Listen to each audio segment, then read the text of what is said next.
Okay, I think we're live. The delay is a little bit weird with how it interacts with OBS, so I think we're live. But let me know if we are. So, guys, I am really excited to be reacting to this tournament. I am alone on the mic today. I am alone on the mic, but that's okay. So, for those of you that don't know, this is a Tera free OU tour. And we've got 5 special unbans. So we've got Regieleki. Let me turn this to Uber so we can actually look at the Pokemon we've unbanned. We've got some very special unbans. There's Regieleki. There's Annihilape. Volcarona. Gouging Fire. And what is the last one? Gosh, what is that last Pokemon? Terapagos. There we go.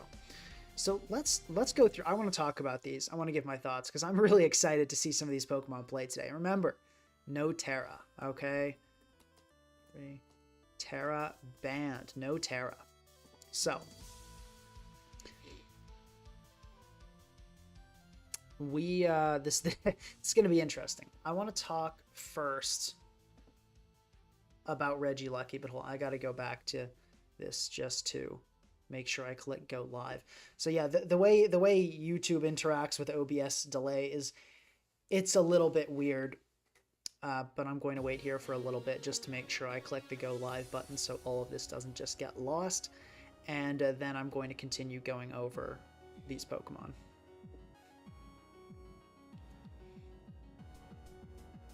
Got some interesting comments in chat here.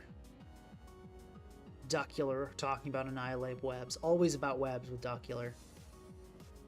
And then some commentary about Terapagos. Looks like the people are hyped. That's great. Okay, let's go live here. Also, the reason there is such a huge audio delay is because obviously this is commentating a tournament. I want to be able to give my thoughts on the games as I watch them, but I don't want that to change the outcome of the games. I don't want people to be able to see what I'm saying about those games. So I'll be talking, I'll be commenting, oh, that was a good play, that wasn't good, oh, so-and-so should have gone for this there, they should do this.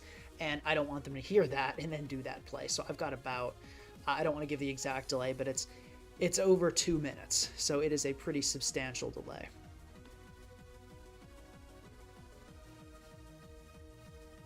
It is a pretty substantial delay.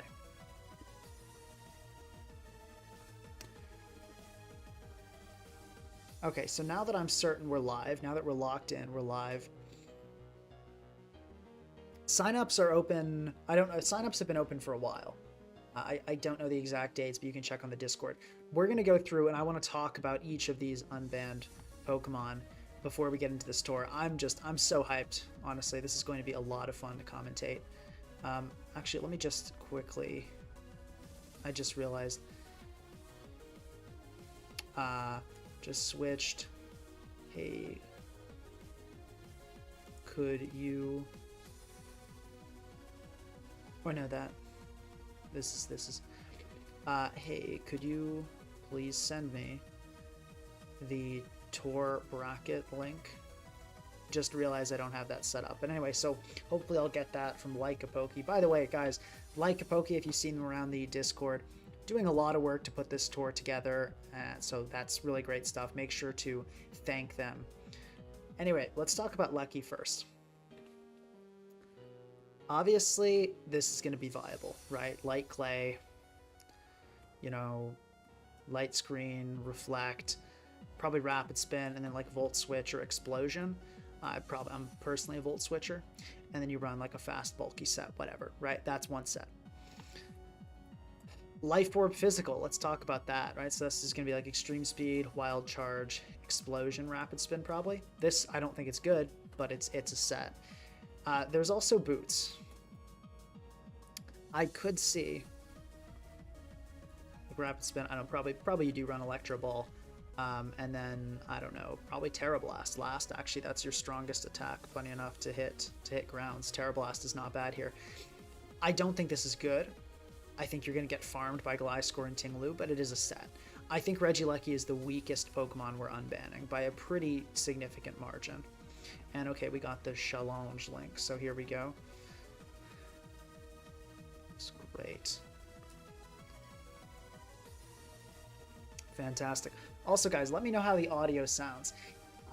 And yeah, I have a huge delay, so my chat interaction is going to suck. Just warning you, I have a huge delay. It's over 2 minutes. Chat interaction will not be good. It will not be good. I can guarantee that. But I'll do my best. So yeah, we've got some very interesting ones today.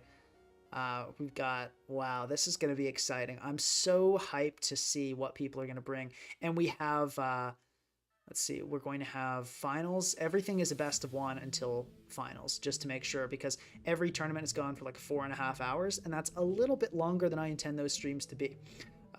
This is a really cool looking bracket. So let's get back to talking about these unbanned Pokemon. The next one I want to go over is Annihilape. This is what I think is personally the biggest threat in this tournament. Defiant is the main set. There's Bulk Up, Taunt, Drain Punch, Rage Fist. This Pokemon is just obviously super cool. These typically run like a kind of a bulkier spread, like a really, really Spadef heavy. And this set's super, super scary. Really good on webs too. Duckular noted, probably with a little bit of speed to catch some certain speed tiers. This is going to be super scary on webs. I think Duckular is totally right about that. Another set that I think should be considered a Scarf, especially somebody in chat mentioned Healing Wish Enamorous with Rage Fist. This thing with Scarf Rage Fist is so scary because you get enough hits and suddenly you're just running around with close combat U-turn and then this like 200 base power ghost move. It is terrifying. Scarf is so good, and you can run it with Healing Wish, you can run it with Allo Wish Pass. Definitely a valid threat that you've got to respect. And it can also just run some cheesy, funny stuff like, you know, Final Gambit in the last slot. And it has good HP, so it can actually just like, bam, there you go, it takes something out. And then I think the last set to consider, I hope nobody's going to run this because it's kind of a sad way to use an Annihilape, but you can just go like a lead Final Gambit, like Taunt, Rage Fist set.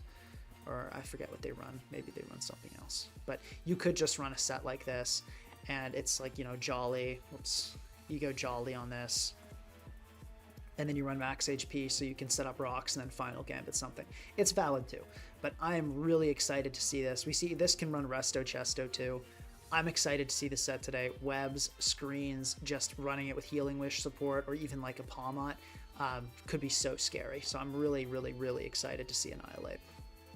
Volcarona, a lot of interesting sets. Without Tera Blast, though, it's a lot more limited. I think Swarm is interesting. Quiver Dance LO is interesting.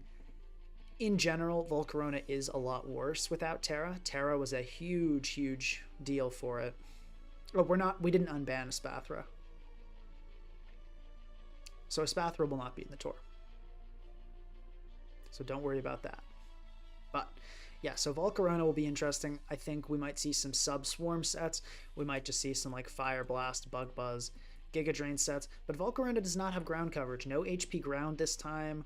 No, you know, no Scorching Sands. If they opted to give Volcarona Scorching Sands, it'd be a lot more threatening in this tour. But the truth is, it's just not, not great. I don't think Volcarona will be really taking over this tournament, but I could definitely see it performing well. Next thing I want to talk about, we got Gouging Fire. Obviously, this thing really did like Tera, so I don't think it'll be as crazy as, say, Annihilape. But, I mean, it's got some really scary sets, obviously. Boost Energy, we could see defensive sets.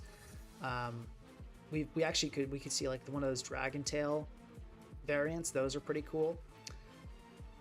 Probably, you know, different healing sets. You guys know what Gouging Fire does. Without Tera, it definitely will be nerfed, though it really did like Tera. And then lastly, we have Terapagos. So this is the form that'll be in the tournament. And it's really not bad. So these are obviously fantastic stats. I think base 600, right? Yeah. So mostly these things run HDB to preserve themselves. And they go like, you know, Rapid Spin, Flamethrower, Tera Starstorm. By the way, 120 base power to stab normal move. Really, really solid. And then like Ice Beam. So really, really good Pokemon there. Love that it can hit Goldengo and spin. It's a fantastic rapid spinner. It really is. It's fantastic. And it is a little slower than Tusk, but I believe it outspeeds Goldengo by 1 point. Yeah, it outspeeds Goldengo by 1 point. So that's a crucial speed tier to hit, and it's got fantastic coverage. There are also various, I mean, you can run Calm Mind. Whoops. Not that. You can run like Calm Mind, Rapid Spin, Dual Stab. Another very interesting set is a Power Herb Meteor Beam. Tera Star Storm, like, you know, something like that. Like, very cool sets. Do I think Stall will win this tour again? Probably not, but maybe. Here's the problem. When you add a bunch of new Pokemon to the game, somebody in chat asked if I think Stall will win again. When you add a bunch of new Pokemon, people forget about good building conventions and just throw new Pokemon without good thought process onto their team. So I fear the person who will win this tour is going to be just somebody with a standard OU team that just plays well because it's well constructed. I hope somebody's taken the time to not just throw together a bunch of these Pokemon, but rather really think about how they work together and use a team that's not only, you know, uses these Pokemon for their brokenness, but is well constructed. That's what I hope to see.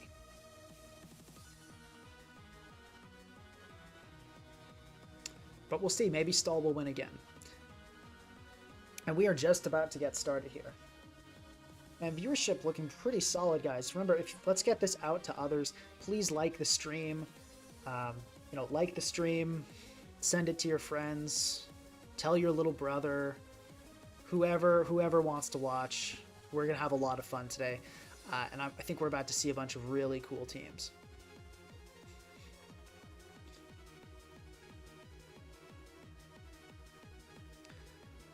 How long is this? No, this just started. We just started. Okay, but we're about to get some games going. I think we've hit 11:30. So let's take a look here.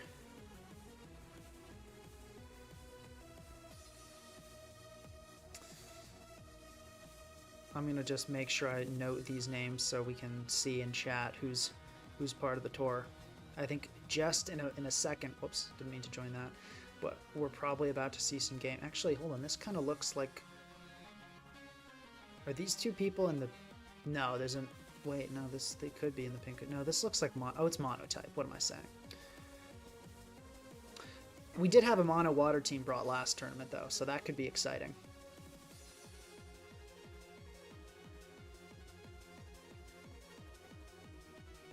All right, let's see. This is going to be exciting.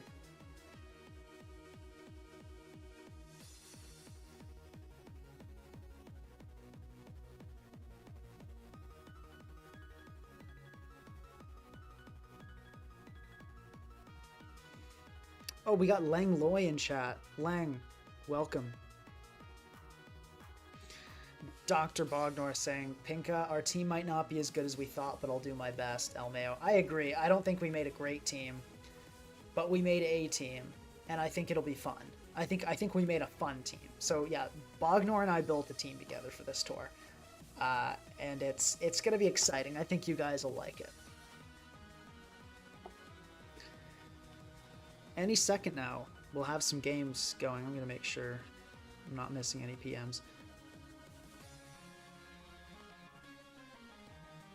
Any second now, we should have some games starting, and we got 100 viewers. Let's keep it climbing, guys. Let's get those views up. Like the stream, it helps out a lot.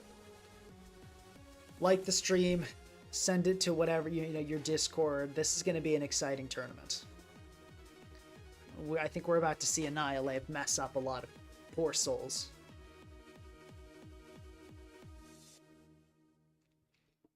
Wanawa asking if he's cooked. Probably.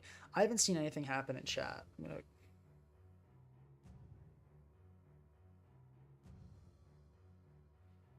I don't know why we haven't begun playing yet. When do they start playing?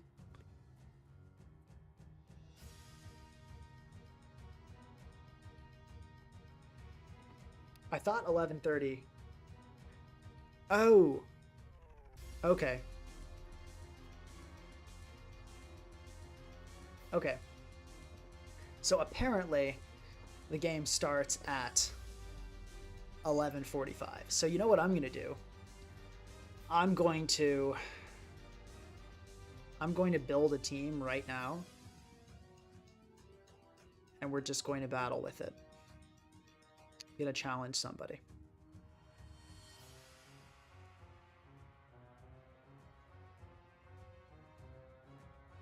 Let's see.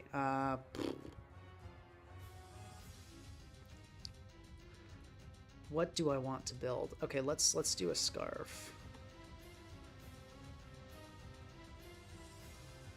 Let's try this. Let's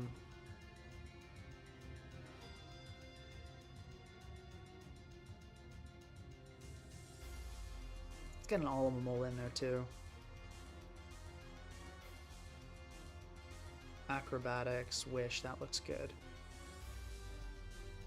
What do I want to run for the last slot?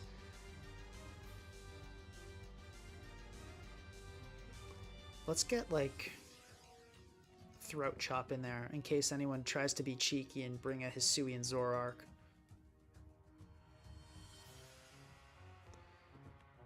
And Tera doesn't matter, which is cool.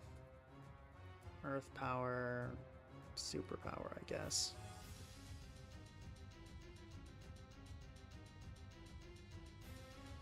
Sounds fun. Let's bring out Olo. I feel like eject button makes sense here.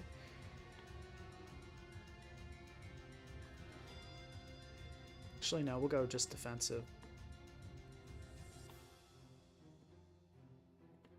Minimum speed.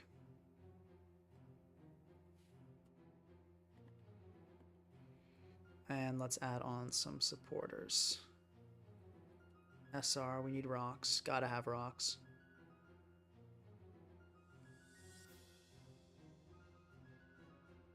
Let's go like taunt Lando.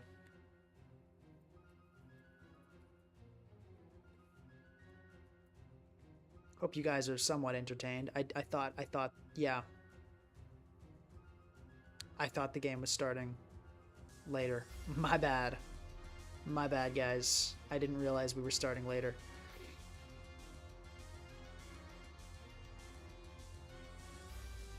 Let's see what else.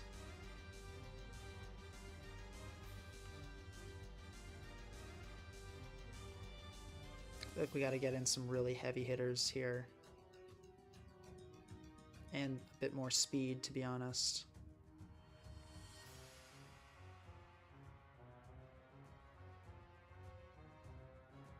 Doesn't know the starting time. Clueless, says Awkward. Okay, bro. We'll see who's clueless when you're losing with your Regieleki team, bud.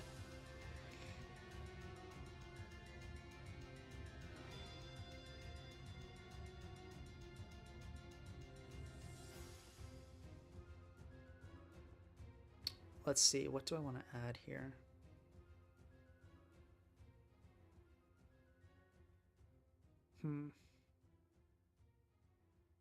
Maybe Terapagos could be fun. Yeah, okay, so guys, we will be doing this in OU. Challenges should be sent in OU, and there's a custom message. There's a custom message you're supposed to send. Okay? So it'll be like, I forget what exactly it is, but there's a thing you can type in that's like got like an exclamation point and like without Tera. Dr. Bognor, if you could type that out in chat, that'd be great, just to show people what they should type. But put your team in OU and send the challenge in OU.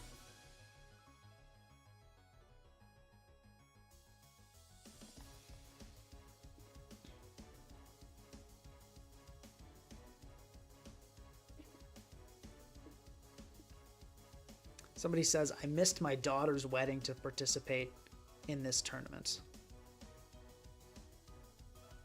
That's great. That's... We love that. That's dedication right there. Well, you know what they say, you know, a daughter's wedding might happen twice if you've got more than one daughter, but Pinkator 3 is only going to happen once. Yeah, also bracket has changed apparently with seeding, so Don't assume you know who you're playing. Make sure to check it again. Thank you, Dr. Bachner, for that reminder.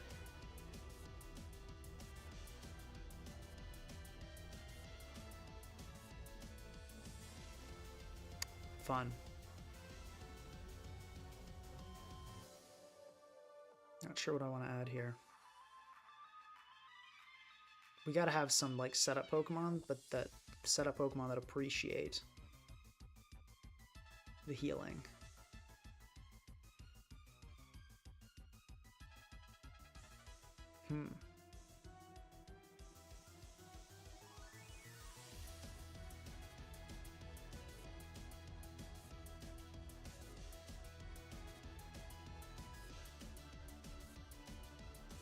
What the heck? Let's do Palmot. Let's make it Revival Blessing.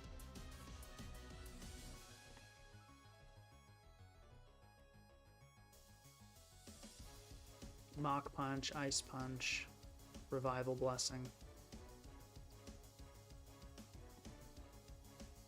And then for last, you know, let's just slap on a King Gambit.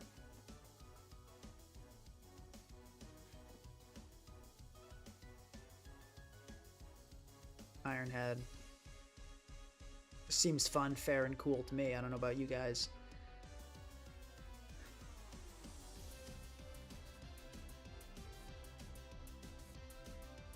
I'm lagging. No, and he says NVM, I'm lagging. Okay, good. Because if I'm lagging, it's a problem for everyone. If you're lagging, that's a you problem. This team, here's my team, guys. Scarf, yeah, this looks so funny.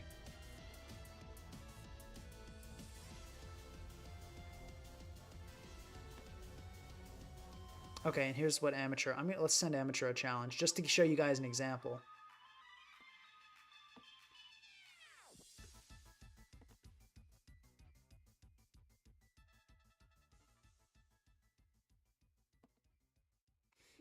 Let's send Amateur a challenge.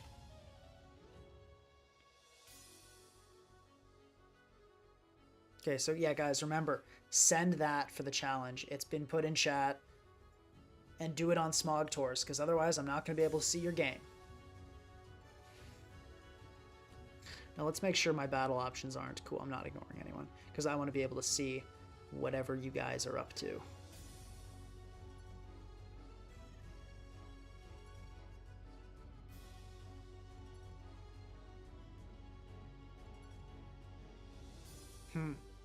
Okay, I think we're about to get Sinistrodon, perhaps.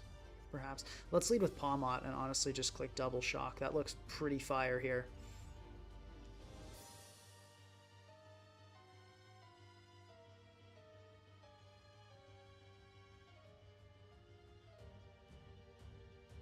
Amateur Confident. Apparently this is what he's bringing to the Pinkator. Personally, I wouldn't have revealed that, but okay. Okay, we kill Indeedee turn 1. That's good. This is a little exhibition match, a little taster, if you will, for what is to come.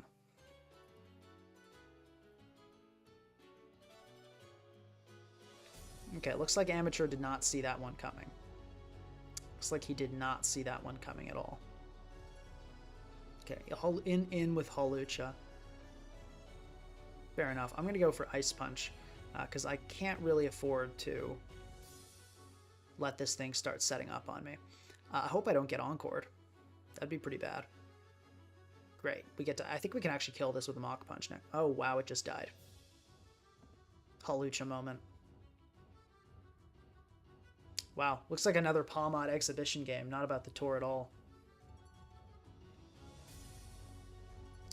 Well, yeah, I'm clicking Ice Punch on this too. I'm clicking it again, because I know it can't kill Gambit without Tera. Yeah, that's fine, and then we just go into this.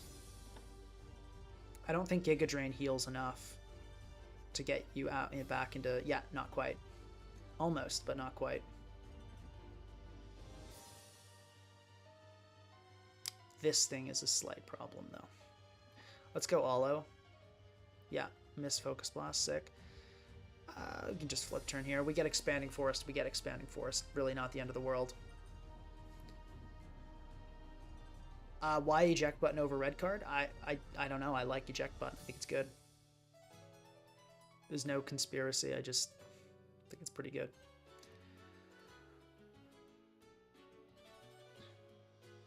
Okay, let's go into this and let's just click Earthquake.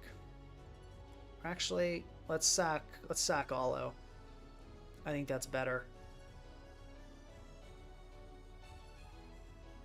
I want to keep Lando healthy for Moon.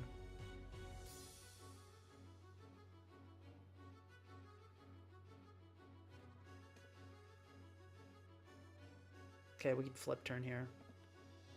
We can go Lando, we can U-turn. I should actually play better on stream. Yeah, I would say so, but okay. I'm actually going to forfeit here because we got some games starting. So I'll call it, but I think we know how this one was going to go. GG. Let's take a look at some of these games. I'll let Amateur keep a few of his secrets. Subscribe, like, guys, it helps out a lot. And we've got some games. We got a Regieleki in the house, guys. We got a Regieleki Volcarona rain team. Oh my god. Oh my god. Guys, come on now. And this is the team Dr. Bognor and I built together. So this is interesting. And this is actually an old team. I think this is a team that PokeAim was a big fan of. But I don't think this team is prepared for Annihilape or some of the other threats, honestly, that Bognor has. So this will be interesting. Okay, we got Volcarona. I mean, yeah, let's take a look how this is going.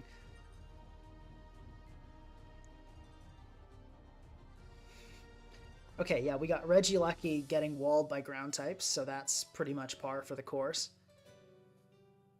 If they ever give Regieleki Weather Ball, Rain stocks will go crazy.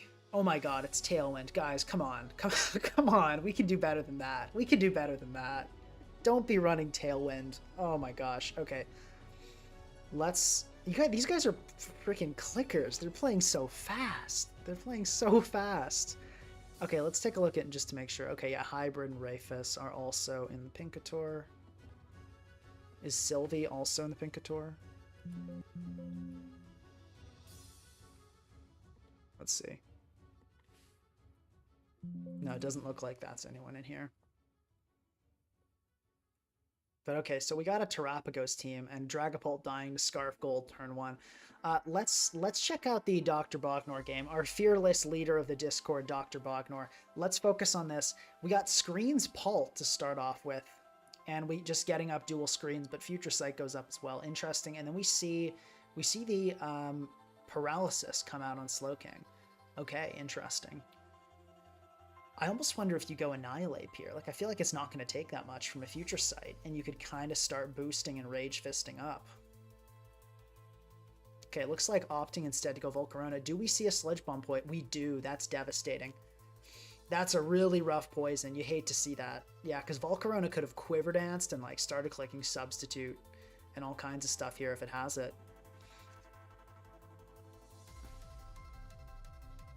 Yeah, but that's really unfortunate. Okay, we do see Bug Buzz.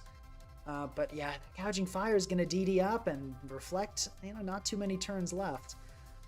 And that thing's got Morning Sun, so I think you got to be pretty worried here if you're Dr. Bognor. I don't know about staying in on this Gouging Fire. I feel like maybe you should have clicked Quiver Dance a few more times there, because now things are looking pretty dicey. I think, yeah, Quiver Dancing again was definitely the move. I mean, I think, yeah, because not even with Swarm is this going to kill here.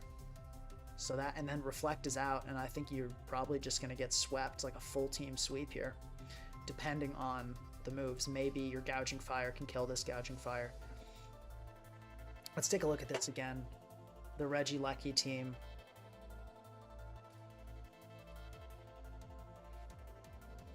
We can open this as well, just so we have games. And Regieleki dies. So, okay, and we see another Lecky team, but okay, so far we've seen Lecky do exactly nothing.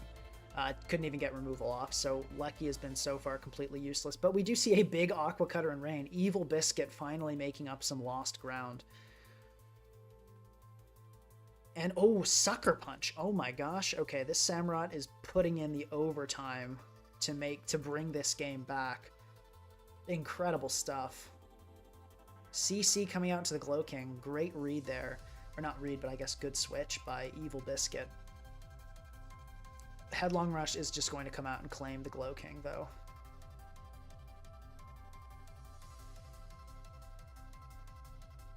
It is just going to claim the Glow King. Pelipper's back out, though, and going for an Ice Beam and doing 10. Oh my god. That is not a good Pelipper. But no poison, so Pelipper will live another Rock Sentry. And it's not Boots Volk. I don't know why you'd go into Volk there. Why did you Quiver Dance? Okay, Volcarona. Yeah, it's looking like this is going to be a win for Mr. Steelio Girl. But instead it's more like Steelio Spot in the bracket. And we do see Morning Sun come out, so that's pretty rough. But Bug Buzz is at least doing enough to pressure the Gouging Fire into clicking it again. So I guess that's the upside, and it's not... But yeah, it's just going to take it out. So Breaking Swipe, that is probably going to do it. I think this is probably the end for our hero, Dr. Bognor here. Probably should have gone immediately into Gouging Fire if you're carrying a Dragon move. But we do see Samurott, the hero of Evil Biscuit, coming back in. Yeah, this game is over. This game is over. There's one hope left, and it's Kyurem, but I'm not optimistic with a full health Iron Crown and a very healthy Kingambit. I don't think Kyurem can pull this one off, folks. I don't think Kyurem can pull this one off. Democracy Lover 22. Okay, well, it's not Boots Kyurem, so maybe we see like a Tera Steel substitute set here. That would probably do it. And it's Specs. Or is that Scarf? I feel like you only run Blizzard on choiced variants. And yet that didn't do enough. So, oh, it clicked. This is so over. Yeah, this game's over. We'll call that. Good job to Mr. Steelio Girl. Dr. Bognor on the ropes. Still thinking about that one. This is interesting here. We've got a Haxorus team, and Haxorus looks like it's about to get destroyed immediately. Yep, that's what Haxorus does. Folks, don't use Haxorus. It's terrible. Yeah, you can scout. You can spectate your opponent's games. That's totally legal. Okay, so this is what I said, guys. See this like unique, custom built team. It's getting farmed by this team that's just well built. That's what people do in these tournaments. Oftentimes, the best performers are ones that just bring OU teams and don't use any of the new Pokemon. And that's a problem. I'd like it to not be that way, but it is what it is. But let's see. We got Veil. No Spadaf drop. That's big. So, is this Gouging Fire Dragon Tail? That's the big question. Looks like no. So it's just going to get roared out. Yeah. And unfortunately, a bad timing for Alola Tails with that snow. And this time, Gouging Fire is not going to live too. The Zamazenta is getting very chipped, however. So there is a chance... there's no Healing Wish on this team, so it's not going to be Gouging Fire, but there's a chance something can maybe break through and manage to do this. Maybe Mouse Hold? No, with the... probably not with the Moltres there. Let's check in on Bognor again. Oh, we see Moth. That's not a good sign. Okay, it does outspeed, though. And it does get the... That is a very, very lucky poison. That is a very lucky poison. Dragapult coming in, going to get sacked by the Breaking Swipe. Cursed Body does not activate, though. Yeah, that's... Oh my god, why did Mousehold live that? Why did... Explain to me why Mousehold lived that. Okay, so bailed by a poison. So Bognor has a chance. There's a chance. Tidy Up there. Oh boy, Gambit goes for SD. I think Thong Kwong is going to live to regret that, because this Mousehold is about to click Encore. Okay, let's check up on this Sting game. Yeah, it's looking pretty much hopeless for, well, maybe there's a way Raging Bolt could come back and make this happen. Maybe there's a way. That's going to be pretty tough, though, with Pecharunt. You're going to need to not get poisoned, ever. We see Sucker, and we do see Encore. That's not good. I don't know about the switch there. I think Dr. Bognor absolutely should have just clicked Tidy Up again. I mean, yeah, like, just boost it up. Tidy Up, I mean, could have won the game, but okay, we do have Gouging Fire into Dragapult, and it's looking pretty scary.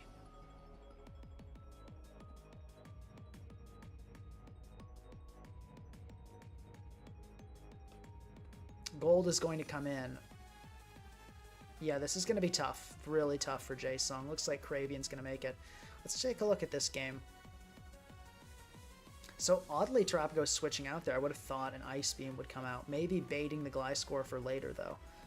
And wow, that did nothing. Okay, this game's looking very good for Hybrid. Okay, yeah, looks like we kind of see spoiler in comments, so this one's over. Let's take a look at to his Melon Head. Let's see how this and it's screens. You're running screens on a balanced team. Why are you doing that? Walk me through that thought process. Why are you doing that? That's not what we do. We don't run screens on a balanced team. Guys, stop doing that. These tournaments are once a month. For someone who asked. Yeah, and you have no switch in to Malignant Chain on this team. Pecharunt can just click Malignant Chain over and over. This Darkrai, I think you're about to get farmed. So, guys, something I just want to note. Note the teams that use the new Pokemon have been doing terribly, because not because they're using the new Pokemon, but because they're, from what I've seen so far, poorly built. That's the problem. Let's check up on Dr. Bognor. We got Outrage, but the Pult is Sash, and it's just going to Draco and kill. That's rough. Moth comes out, though. Moth does look kind of scary here. Maybe with some crazy para hacks, something could pull through here. No, no such luck. Yeah, this I don't know about the Mousehold there. I think if you gotta start bulking up with the ape. One hit population bomb doesn't end up mattering, but that was pretty silly. I think a mistake there too. You should have tidy upped on that. This is one of those stages in the game you've got to go for luck. Dr. Bognor is not taking advantage of the odds of critical hits. He's not taking advantage of the odds of flinches. He's just playing himself into a hopeless situation. So guys, when you're behind, you need to go for hacks. Go for the flinch. Go for the critical hits. Go for the paralysis. Don't just keep playing like you're not in the worst position ever. You are in a really bad position, and he's cooked. So Elon Musk is going to come in here. Maybe build some bad cars. We'll see. No, it looks like just stalling out the Aurora Veil turns, which is fair. Yeah, Goldengo's just going to keep... Here's another good thing, guys. And we see a critical hit, but Tusk would have finished off anyways. When your opponent is in the back seat in one of these games, just keep hitting them. Keep attacking. Now, Tera wasn't used, and Raging Bolt still had it. So without that crit, who knows? There's a chance, just maybe, Raging Bolt could have done it. But yeah, probably not. And Lucky gonna die to Helmet. Guys, Lucky has done nothing this tournament. I told you guys, you cannot be building bad teams. The problem is not that you're using new Pokemon. The problem is that you're building bad teams. Okay, we see Ice Beam come out. Like that, you are getting farmed here. Very fortunate freeze. Very fortunate freeze. I don't think it's going to be enough to save you. I think too his Melon Head is going to get cooked here because you just... I don't even know why you're parting shot. Like, just click Malignant Chain over and over.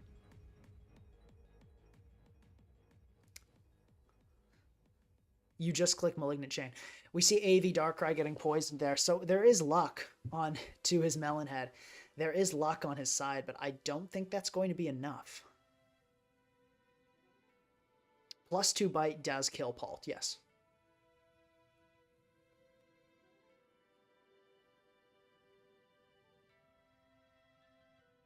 Yeah, Dr. Bognor, don't feel bad. It's all good.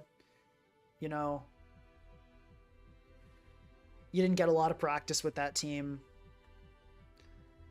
And it wasn't a great matchup. I think it was playable, but some rough stuff happened as well.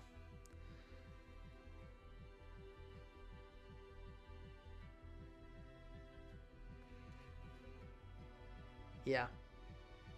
Do we see another freeze? I see GC Fortune with the bra with the double H. Let's skip ahead and see where we're at. Oh my god, this became close. I don't know how that got close. But anyway. Yeah, GC Fortune did indeed win.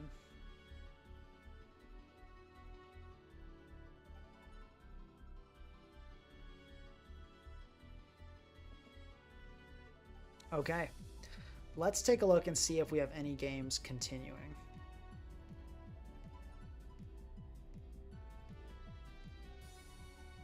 How about Gravital? Let's check that. That's still going? Okay, let's take a look at this one. This one looks actually really cool.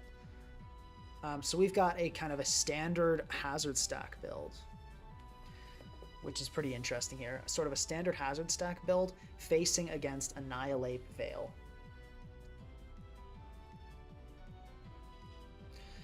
So my take on this matchup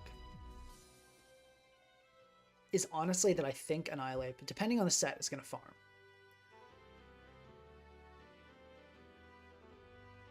Like, you absolutely take Assault here. So, like, if this Gliscor gets taunted here, I mean, that's you're in a some kind of way. You are in a lot of trouble. I'm thinking this Annihilape team's gonna win. We see taunt, fantastic. Yeah. No, what you probably do here if you're Gravital, you click Rage Fist, because the Pult is probably going to switch in and try to Wisp. You don't try to bulk up. Bulk up is the greedy play, the better play, because I don't think you made the right call. Now it's okay, because the Pult's going to come in anyway. Now what you should do here, you get out. Unless you're Resto Chesto, then you stay in. It's Lum. This game is over.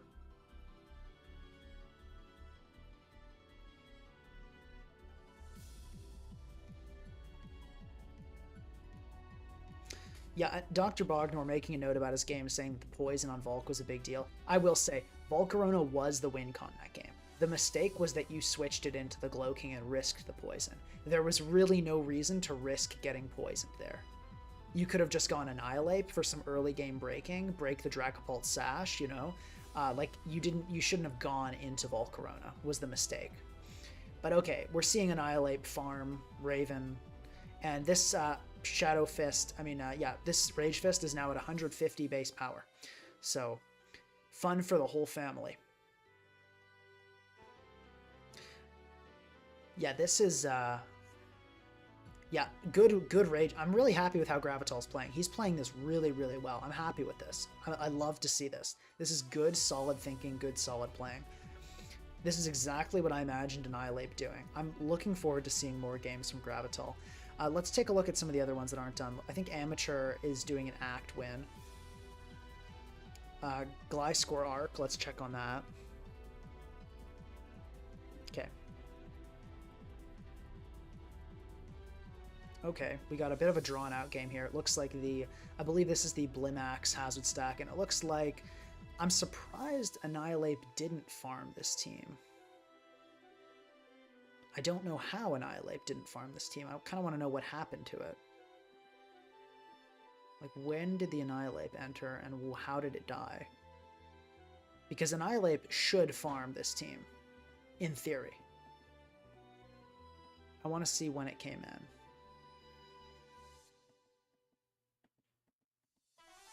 My god, this was a long game. Okay, it didn't have taunt, that's why. Guys, run taunt on your bulk up Annihilape. Beat Dundozo. Okay, so this will live here, and then it's going to Drain Punch. Yeah. Now, it won't kill, so I do think you preserve Annihilape here. Okay, fair enough. I think Gravital just realized they could win anyway with another Pokemon, and just opted not to preserve it. So that's fair, too. If Gravital loses this game, I will laugh, though, because you probably should have preserved. But at the same time, Alola Tails just wins at this point. That's the other thing. Isn't it so great that this Gliscor can't turn into a Normals type and start clicking Swords Dance? Isn't that fantastic? Yeah, we are still on round 0. So, okay, Gravital is going to clean that one up. Let's check in on Harm Turtle.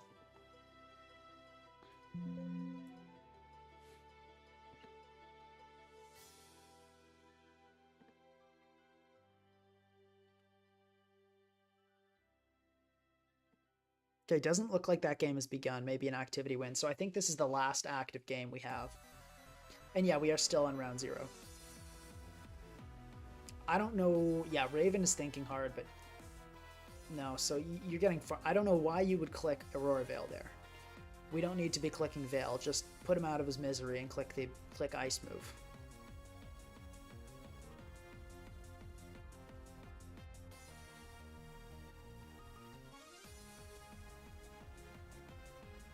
Yeah, actually, a good counter to Annihilape would be Speedy Gliscor that outspeeds Jolly Max Ape, like a 307 Jolly Gliscor with Toxic. It wouldn't beat the Resto Chesto, but it would beat a lot of them.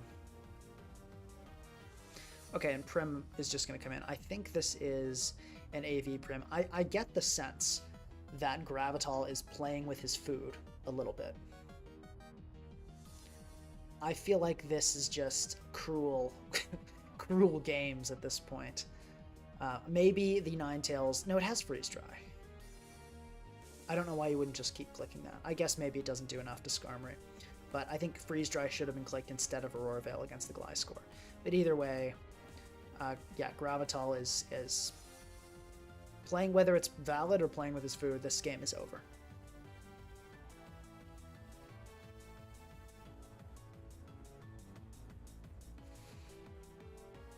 Yeah, this game is over. It's just, yeah, no reason not to just click Surf.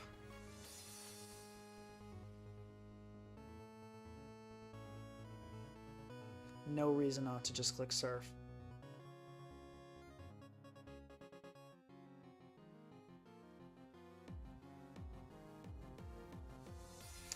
Yeah, Lando comes in here.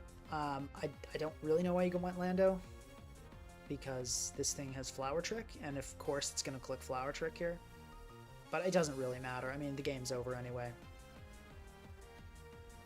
It's so over.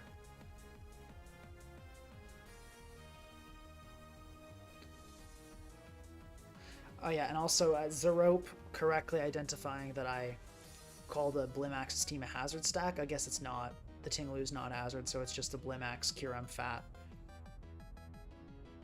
So it's not Shadow Punch that they're running, it's Rage Fist, which starts at 50, and every hit increases. So guys, look at this, right? Every time Annihilape gets hit, you get 50 power with a maximum of 6, so you cap out at 350 base power, which is quite enough. It's quite enough. Okay, and then we're gonna go into Moon. Why are you, Gravital, buddy, I know what you're doing. Gravital is absolutely playing with his food. This is just mean at this point. Just put him out of his misery. Or put them out of their misery, right? Women can game too, guys. And of course you're gonna get poisoned. Oh, U-turn, okay, I don't know about that. And we're gonna see 2 knockoffs here for the end of the game. Gravital, I think, is enjoying this spotlight being the last game, and as I said, I think we're seeing a bit of playing with their food. No, I don't think there is any bike stall in this tour, so I don't think it's gonna win again.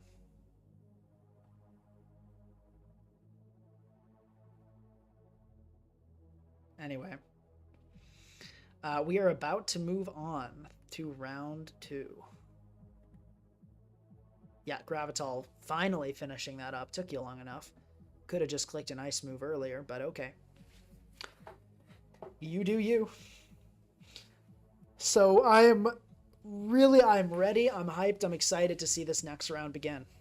And I'm hoping we see some battles that aren't just standard OU teams winning.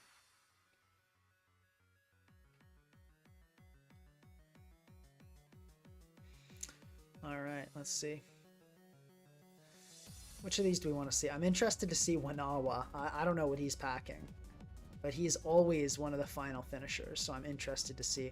Charizard, the winner of the last tour. I feel like Charizard versus Cravian. I think we gotta watch this. So Charizard is the staller from the last tour, for those of you that don't know. And Cravian, looks like he didn't learn his lesson, because I don't think Cravian's team can break stall.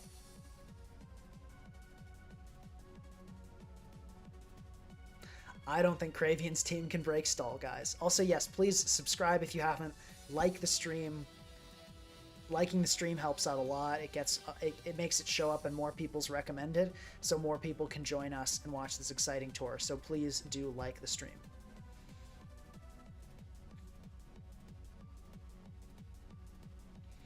So last time we saw Cravian go up against stall, it did not go well. Cravian, I remember distinctly, did not utilize his Hisuian Samurott well. He sacked it early game, and I think let it get burned by an Olo. I think that was exactly how it went down, or let it get poisoned by a Clodseye or something like that.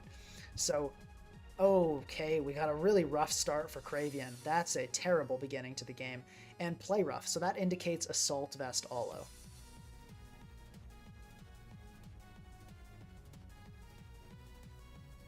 Okay, but we got the... I mean, this will be interesting. I hope we see a parting shot here. The good news is, for Cravian, if he does manage to get up full hazards, which would be huge here, the Corviknight will not be removing those. The other thing, this could be Specs Goldengo. So if this is Specs Goldengo, oh my god, it's Pressure Stall.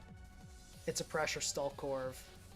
This is a great time for Cravian to get into Samurott. You need those spikes. You absolutely need spikes up this game.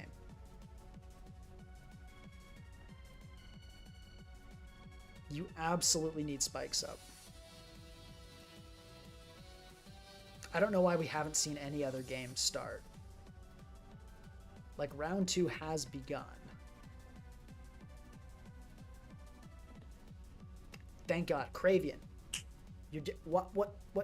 I guess body press, fair enough. Scouting that. So probably going to go back into Petulant, parting shot again. That's fair. That was actually pretty good. And it is indeed body press. Okay. Leftovers Dozo. Yeah, leftovers, that's not boots. Guys, if this Samurott, it's so sad that it missed turn 1, because if this Samurott managed to spike up, and it still could manage to spike up, we're going to see a very, very interesting game. I feel like as Cravian, you need to somehow bait out the Blissey, or something you can really easily spike up on.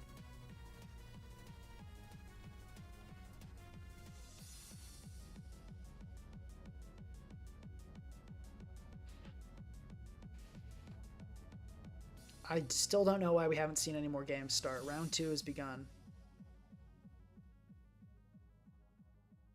I believe. Let me check.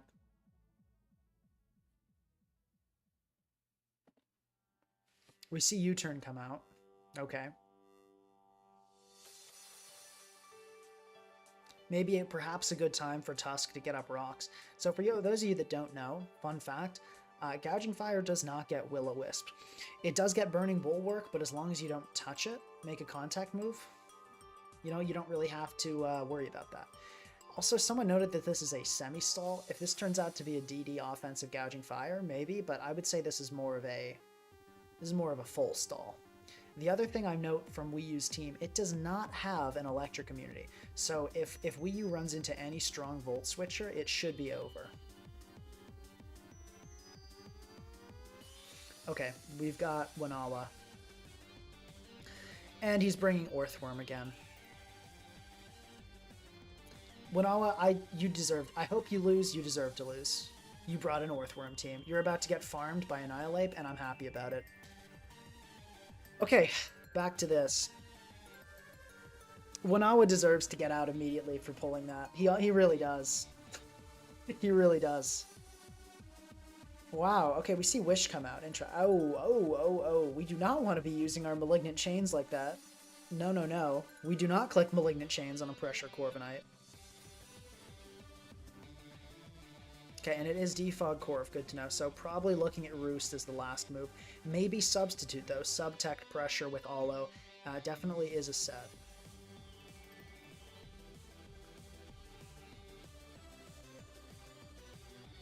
Okay. Guys, what are we doing?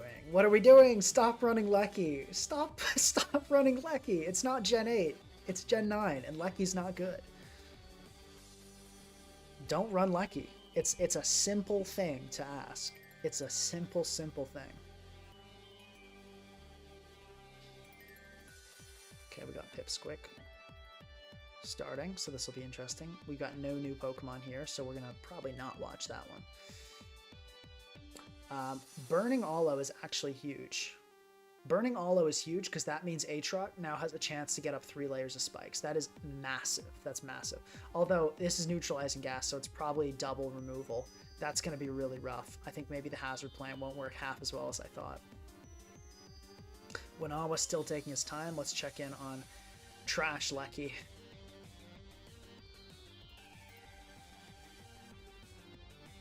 Or not round 2, round 1. So I meant round... No, I did mean round 2.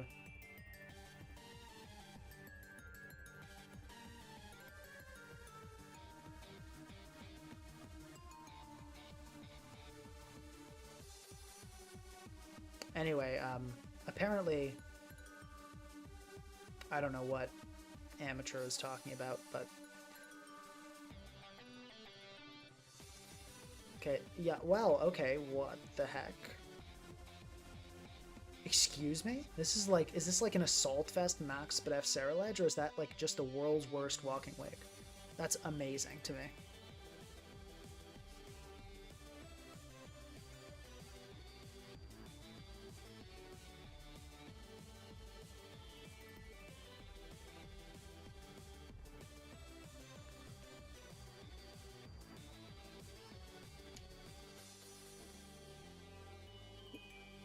Wow, I mean, okay, this Cereledge is hanging on. This is, I've never seen a Cereledge live so many... imagine a Cereledge staying in and living 2 turns in a row against a Walking Wake and a Roaring Moon, and it's still alive to all the Charizard. This is like the best Cereledge in the world. I've never seen a Cereledge do this well. I'm pretty sure Hi is in this too, yeah, just so we can get that up. We can do a quick check on how this is going. Looks like no progress. Guys, build teams that can handle stall. Where is your progress maker, Cravian? Where is your progress maker? It does not look like you have one. No, and when I was accusing me of being salty because I don't want to do an Earthworm stream, I'm not salty at all. I think you deserve to lose because you built a team that loses to one of the new added Pokemon. You get farmed by Annihilape. Do you not? Like, what? Tell me what on your team is beating the Annihilape. And this thing's Lum. So your Pecharunt can't even cheese it. You are going to get farmed.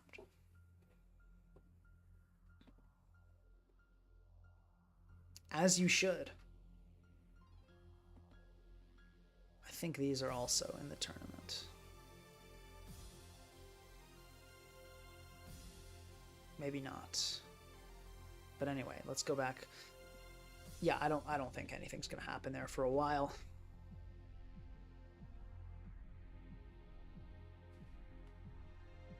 I believe this is part of the tour as well. Yeah, this is definitely part of the tour. We got a very interesting Gouging Fire Mono Dragon. That's pretty cool. Let's take a look. I want to see how this goes. Winawa's game. No, you should run Lucky in Gen 8. Gen 8 Lucky is hype. But, somebody in chat said you shouldn't run Lucky, but no. In this generation, where Tinglu and Gliscor exist, you should not be running a Regieleki. There are so many good ground types in OU. In Gen 8, it's just Garchomp and Lando. Okay. And Future Sight coming up, but that's not going to do very much. It really isn't. What I do wonder is, on a team with Rocks and Veil, why are you running a Cinderace? Like, is this like an SD Cinderace, maybe? Okay, we see T-Wave come out, so that's good from Winawa.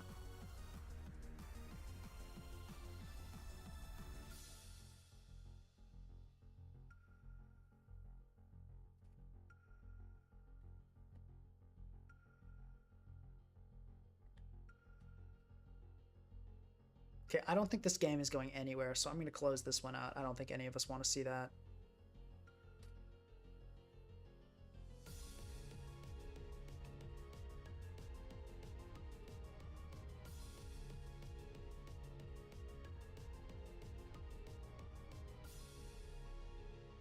Yeah, this is, okay, A-Tail's getting paralyzed. I mean, maybe Winawa can get past this? I don't think so, though. I think this looks really good for Gravital just with Ape, but we'll see. Maybe if Ape can't find a good opportunity, or if Winawa keeps kind of playing in a way that it can't enter, there's a chance.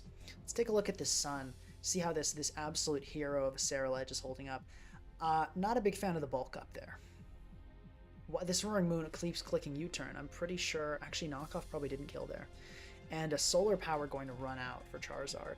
So that makes Dragapult a consistent switch-in. Cereledge comes out. Cereledge the hero going for... Is this the end? Is it finally the end of Cereledge? It is. It finally drops. Everybody salute. That Sarah Ledge was truly, it was a legend. It really was. Charizard comes in here and going to get spun on. If this thing has Head Smash, okay, no, that won't do it. So a Great Tusk going to be obliterated by an Overheat there. Specs or not, that's killing without a doubt. And apparently it is AV Max Spadef, which is pretty funny.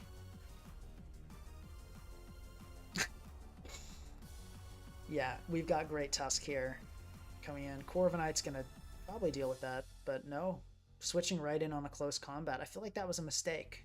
I feel like you probably want to bulk up and save that. And that critical hit, I think, mattered there. I think that actually did matter, but looks like Dragapult's in a really good spot this game. And it does get the read on Hatterene and just drops it with a Shadow Ball. We're not sure about the set, so that crit might have mattered. But I'm going to say likely not. And now the question is, does Roaring Moon just sweep the rest of the team? I'm thinking you got to sack Lecky. Yeah, so we've seen Lecky continue to do nothing. If that's Banded Outrage, that probably is curtains here.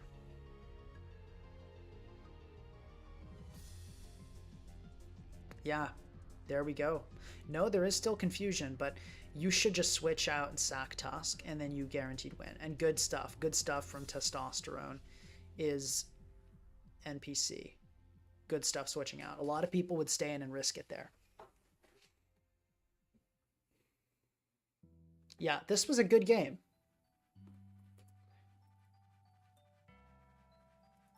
That was a good game. Nicely done.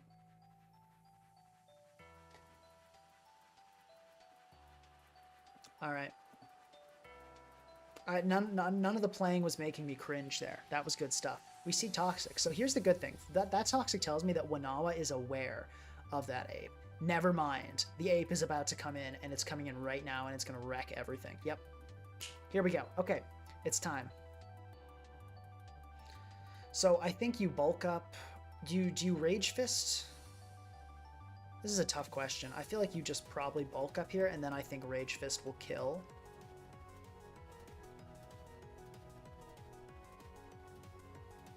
Yeah, you probably just bulk up again.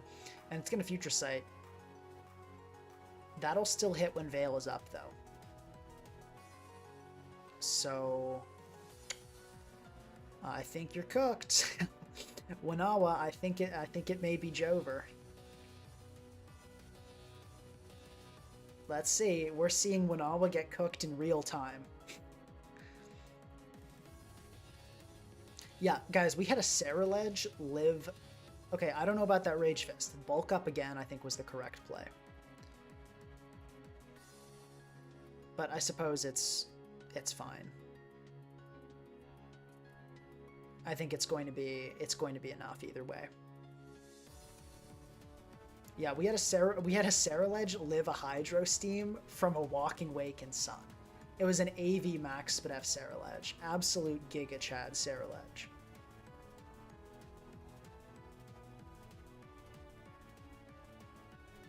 While we're waiting, we can check in on Pipsqueak in this non-Tera game.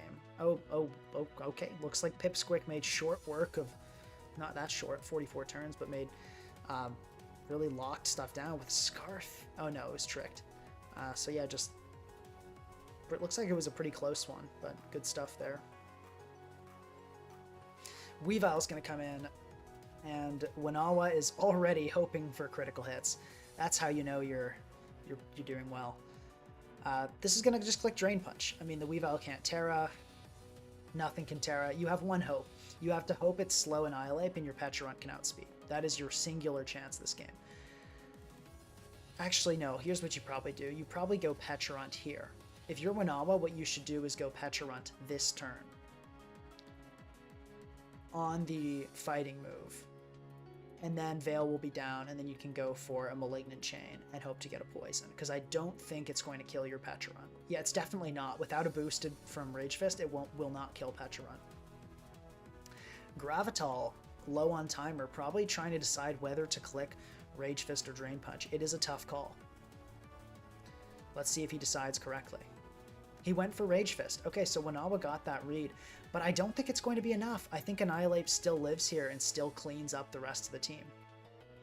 If it's fast. If it's slow Ape, then there's trouble.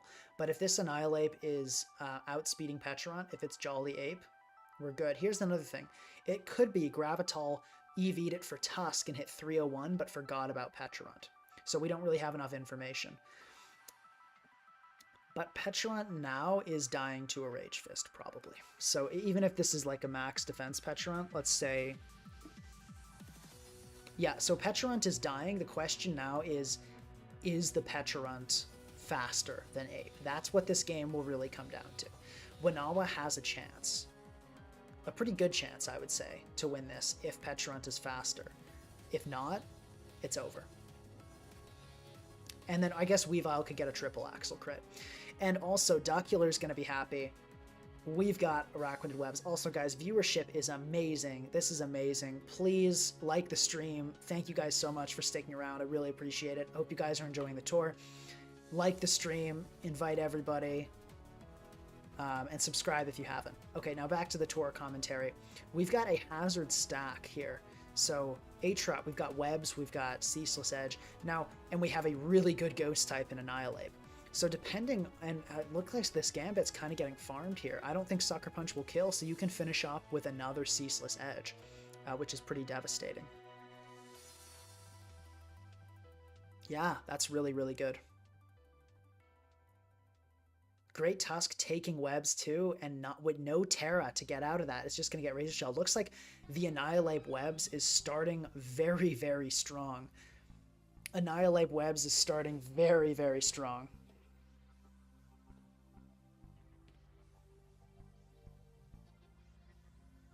Oh yeah, wow, Life Orb Darkrai, this is so over. We've got Volcarona too, which honestly is a pretty sick Webs abuser. We do have Clear Body Dragapult. So, okay, hold on. We're seeing signs of life from Mr. Steelio Girl. Just maybe, but it looks like EQ Excadrill is just going to finish this off. We've got Mold Breaker, which, fun fact, Mold Breaker SD actually ruins Stall, which is pretty cool too.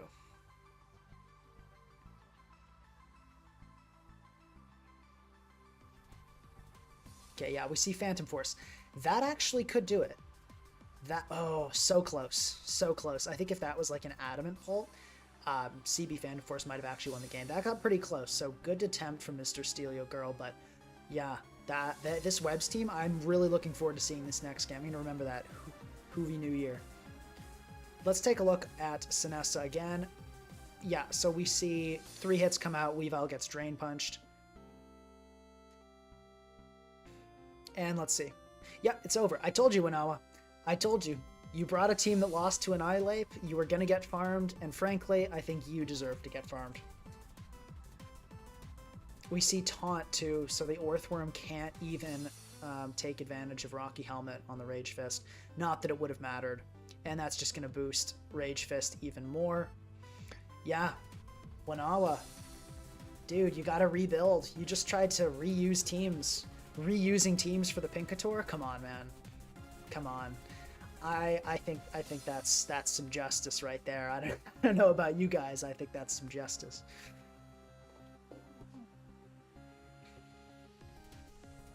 Let's take a look at this game. Got an Ice Beam Slowking starting off strong. Looks like we got like an Annihilape Fat is sort of what we're looking at here. That's actually the Blimax team, except with Annihilape over Kyurem, which you know, is interesting. That might work.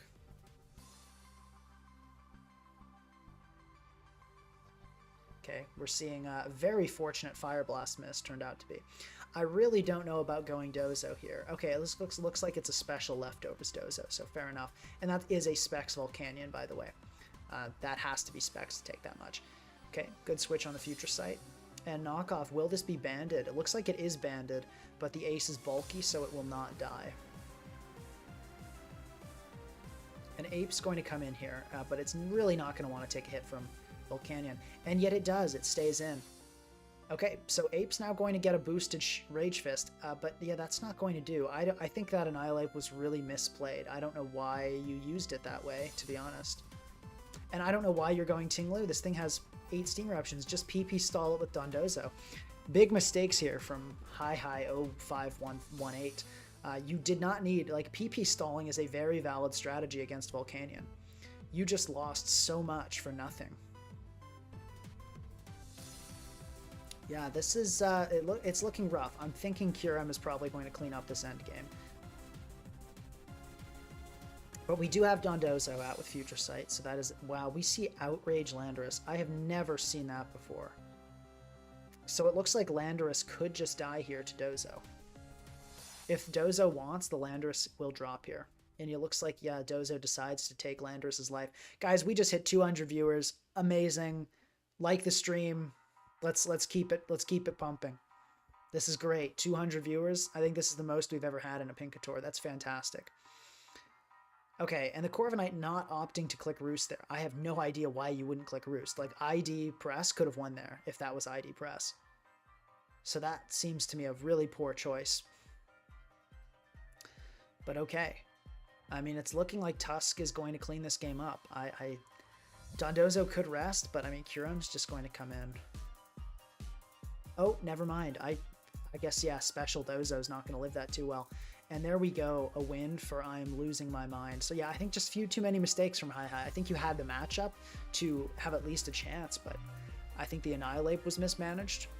I don't know why you didn't just PP stall it with Dondozo. I think the Volcanion could have been dealt with better. And I don't know at the end why you didn't Roost there. If you had ID Press, you genuinely could have won that game.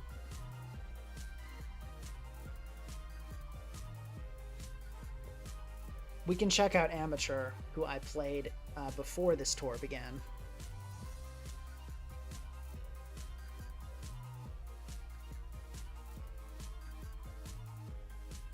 Okay, we see dual screens, but Amateur going to set up a Dragon Dance. Taking very little from that with defensive Hatterene. And without Tera, this thing is actually... I don't know why you nuzzled. I think that's a Tera habit there. I think you should have just clicked Draining Kiss the turn before. But either way, it's not going to end up being that big of a deal. Iron Crown going to come in, but it is not going to be able to kill Hatterene.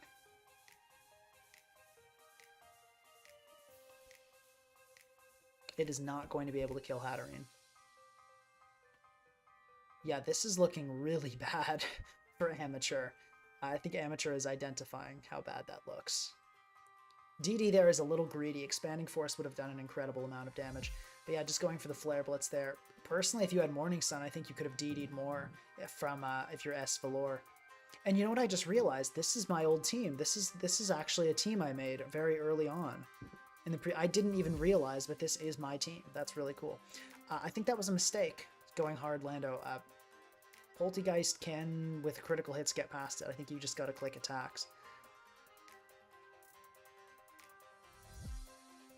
But okay, Hatterene here, it will probably live this. Let's see if it has a Psychic move. No Psychic move. So Birdman, it remains a threat. Yeah, I don't know about Latias here because Store Power, yeah, that won't kill. I don't know what S Valor was thinking there. I feel like you should have just gone King Gambit or Gouging Fire. Because see, now there's a chance to get Encored. Yeah, exactly. Looks like, and I don't know why you wouldn't, I guess Amateur probably didn't have Encore. You would always click it there if you had it. And it looks like King Gambit's going to farm this endgame, so yeah, good stuff there from S Valor. I really don't like how you dealt with that Hawlucha. Actually, no, I guess a Gouging Fire would have died, so that's fair enough. But I definitely don't understand going Latias first. That was an odd move. Okay, so we've got two Blim teams in the tour.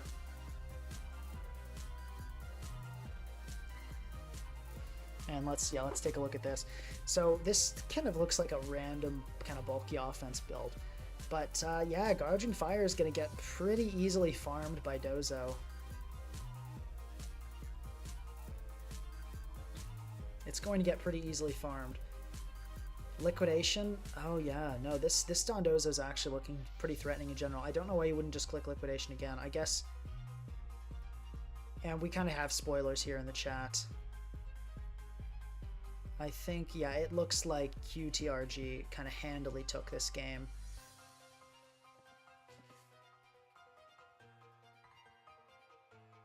So this is interesting. Actually, I faced this team on ladder. I don't know if you guys remember, we faced this poor fellow during the Indeedee stream. And it's looking like we have spoilers in chat too. Maybe we can skip and watch the gouging fire sweep. Apparently that happened. Okay, here we go. Here we go, folks. Let's watch the gouging fire sweep.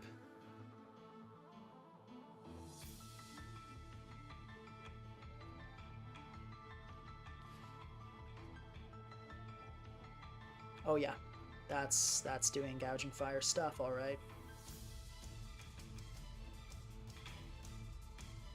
And then Wake, I'm guessing, is this, let's see, is it water absorb? Or is it unaware? Is it scarfed? Is it really? Let's see.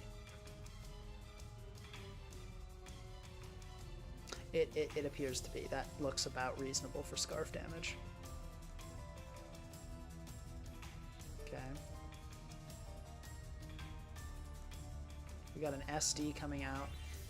And interesting switch. I would have thought you'd just take the damage on Volcanion there, but I guess knowing it's a bulky Volcanion, good opportunity to get in Wake. Probably just going to see a Draco come out here. Really no reason not to click Draco. And I think that will not quite two-shot because we've got a very bulky Ursaluna, but it's not going to do enough. Switching into Great Tusk, probably anticipating the Allo switch. I'm not sure why you would go into Great Tusk to deal with Allo is the problem. That's the problem. I'm not sure why you would do that.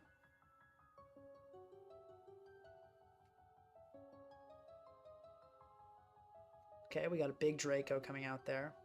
Scald to not quite finish it off. Probably a Protect coming out. Bring in Torkoal. We get Lilligant to Suian. And we'll probably see... Okay, it looks like we just see a Solar Blade come out there. And then I think Wish come off, yeah? So Volcanion going to stay healthy. A really strange SD. I don't know what to make of that. I don't know why you would SD there. That seems just like a poor decision. But okay. And we see Gouging Fire. Oh my god. We see Gouging Fire just obliterate Mandibuzz with a Heat Crash. And we see some and it looks like Scale Shot Loaded Dice is the set of choice, but it's not going to get the 5 hit. That is a big deal. That is a huge deal. Mandibuzz can now come in. Opting instead to go for Ursaluna, I don't know about that choice. I think you really, really want your Mandibuzz at this stage. I think Mandibuzz could have been the path to the win there. I think that was a big mistake to wish up Ursaluna.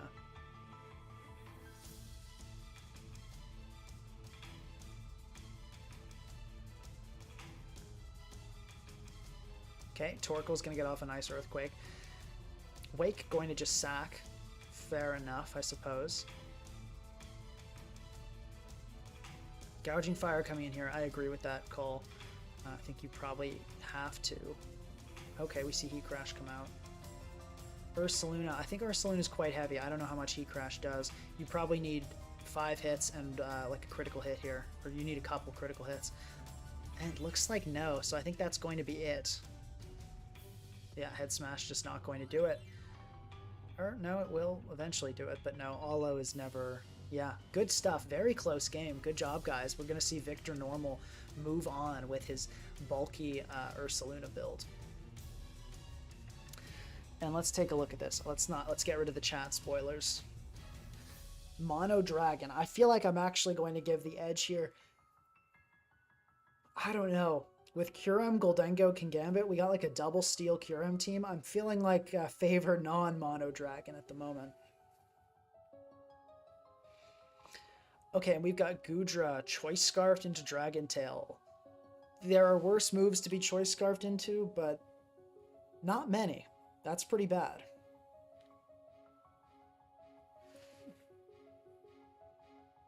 I'm probably going to have to go make a call on Cravian versus Wii U soon, aren't I? Let's take a look at this.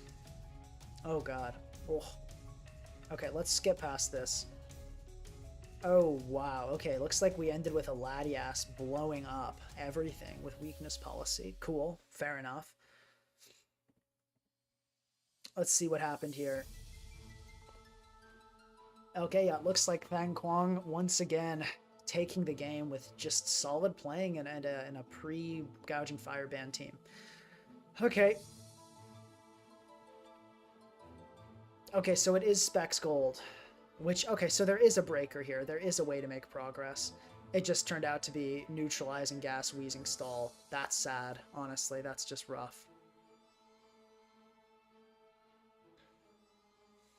Yeah, you have to knock that earlier with Aatrox, because otherwise that Rocky Helmet's just going to keep being a nuisance.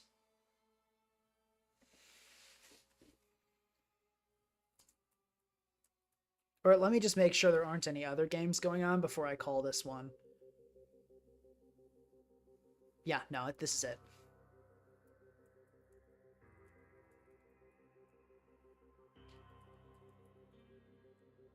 Yeah, Wii U continues. At this point, there's no hope. Specs Goldengo is a fantastic breaker, but it needs support. It can't do it entirely alone.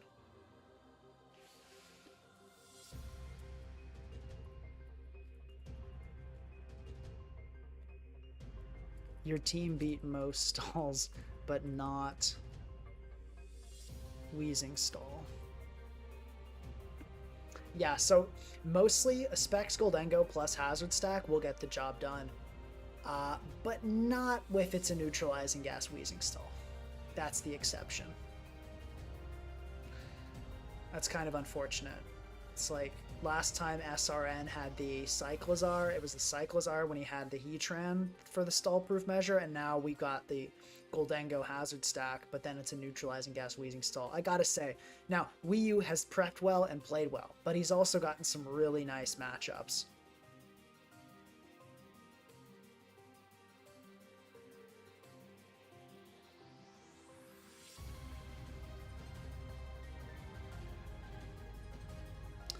All right, so that's going to be it. We're probably going to move on to... Yeah, we're about ready to move on to round 3, it looks like. I'm going to quickly use the bathroom. I'll be back in just a moment. Like the stream while I'm gone.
Okay, I have returned, and it looks like we're seeing the first games of round 3 come in.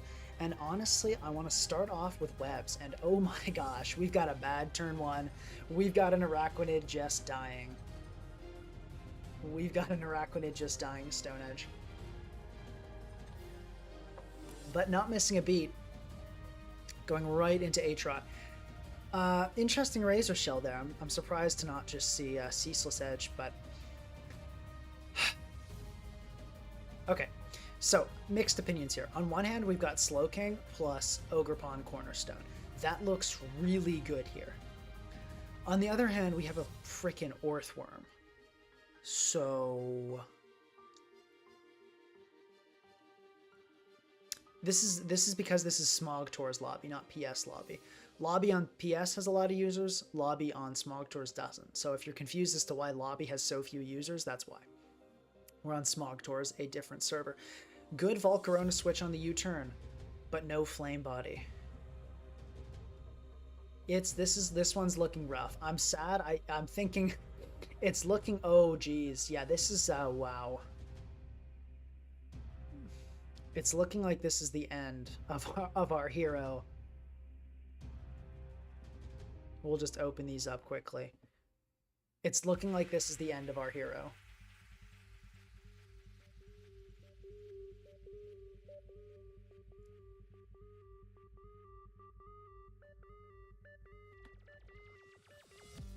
Yeah, Hoover, oh my god. It just doesn't end. Okay, hold on. We might have a chance for Volcarona set up here. Okay, we do see Flame Body come out. That still did actually so much. Like, that still might kill, which is shocking. What is this Volcarona set? Does it have Roost? Well, folks, we might just see a comeback. It might be possible. No, it looks like a good play from I Am Losing My Mind, knowing I'm not messing around with this Volk. I'm going to go into Gouging Fire. You know, it honestly, it could have happened. The reversal was actually a possibility, which is crazy. If Darkrai had Nasty plotted there, we could have seen something interesting too. There's always a bunch of flinches. There is the chance. Oh my god, that would have killed. That would have killed. This Darkrai could have actually done it. I'm gonna be honest. Hoovy New Year got so screwed over this game. Like, terrible, terrible luck. At the same time, I mean, you run Focus Blast, right? What do you think's gonna happen? But geez. Okay, hold on. Huge mistake from I Am Losing My Mind. Huge mistake. Oh, but that's not a good substitute. It's not really what you want to see. But it is going to probably get the kill here. Oh, no. That's not good. That's not good at all. I think we're just going to see it die here. Yeah. Okay. Honestly, yeah, Hoovy New Year, I got some really unfortunate... That was really sad to see. I feel like that was some hacks. At the same time, I don't know if the hacks would have changed the outcome, because I Am Losing My Mind did win by a very convincing margin. So it's hard to tell. Let's just open up some of these other games we've seen.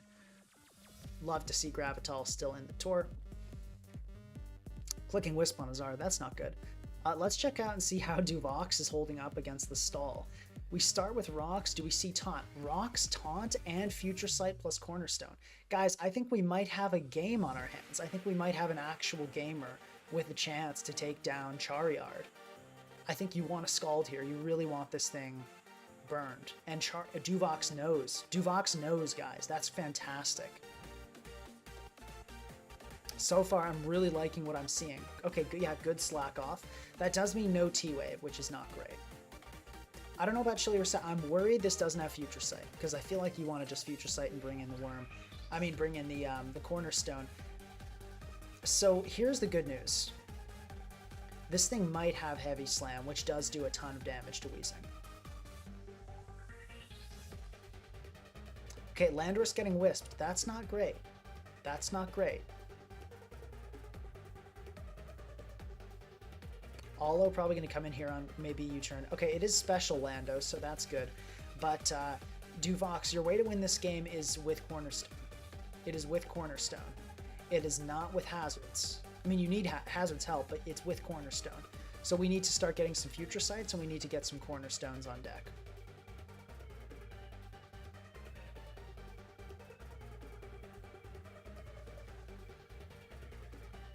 Let's open this game up.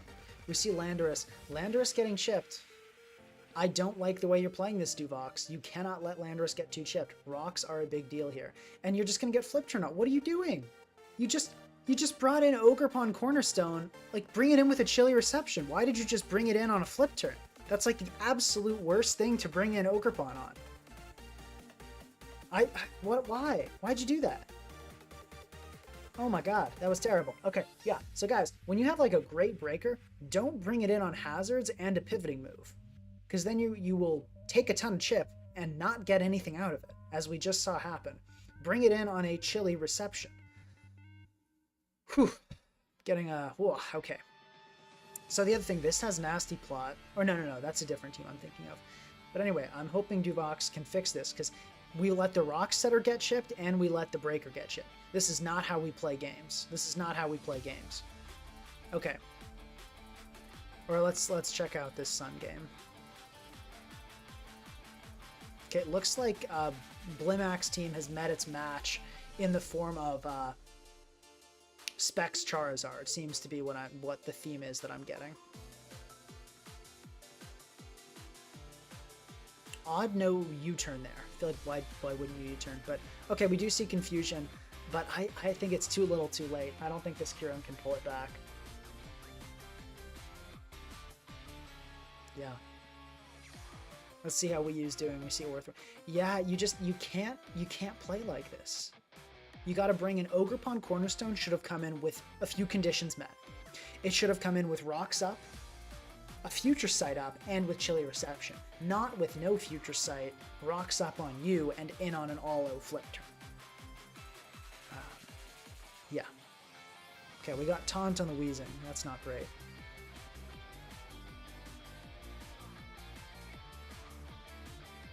Okay, Torkoal dies, and yeah, this is now going to be 2 Outrages, and that's game.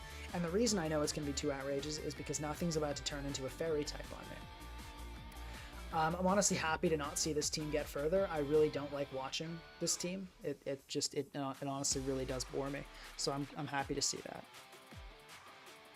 Yeah, Charizard does indeed melt stall. Speaking of which, I feel like this team's not going to stand up too well to... Well, no, it actually has Gouging Fire. So it might, Wii U might be able to take that on. Yeah, it looks like Duvox is getting farmed here somehow. We haven't seen the Ogerpon click a single move, even though Rock is unresisted for some reason. We haven't seen it click. I don't know why we haven't seen it click a move, but we haven't. Scald, go for the burn. We gotta try to status Allo. Okay.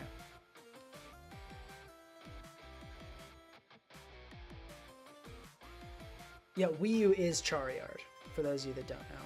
And Wii U won the last tour. Let's check on Esvalor. And yes, game's over. Screens come up.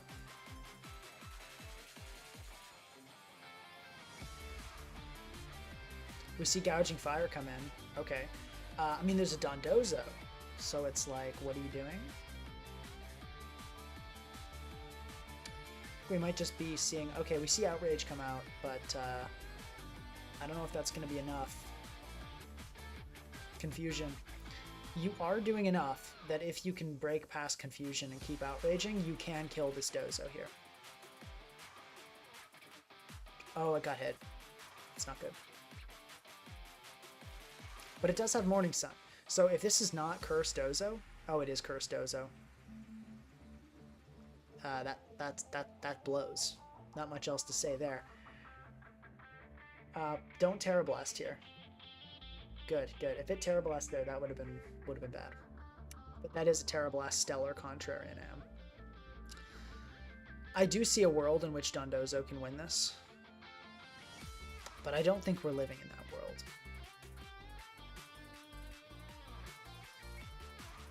So do note though, no rest, no sleep talk on Dondozo, so that is good to know.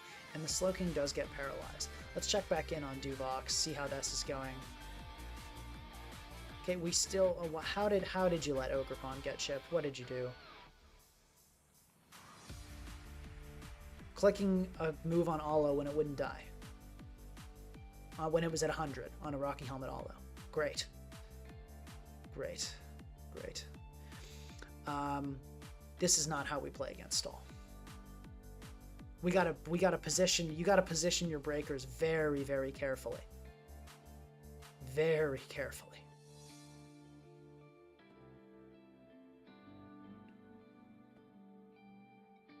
Okay, we see Bro. Okay, so this is still ongoing. Looks like tight, but I'm definitely going to give this advantage to Zapsuki here. I mean, look, this team has all the tools to wall every single one of these Pokemon.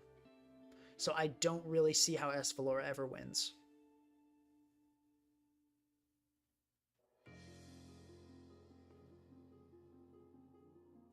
how was Victor? You just won a best of 1. Why do you think it's a best of 3? Anyway, maybe he thought it was in the later rounds, but we're not there yet.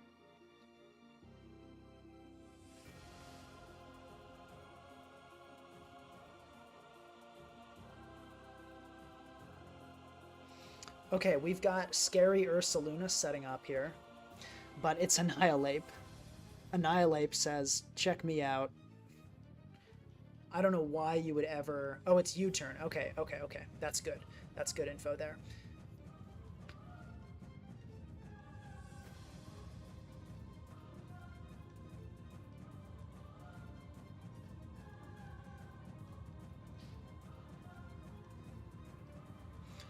Alright, so this is interesting. Victor is performing pretty well here, but we kind of did just see Victor play, so let's check out a different team.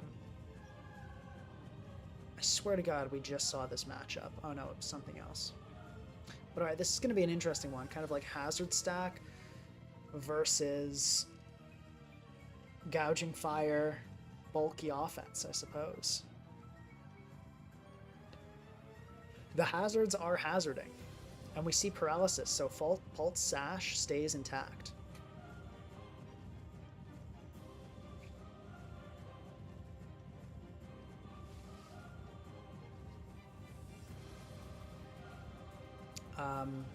Weird Encore. I don't really know what to say. I don't know why you wouldn't just click Ivy Cudgel twice. I feel like Encore there is a strange play, but I guess it worked out kind of okay.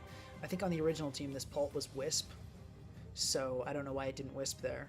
But maybe a modified team.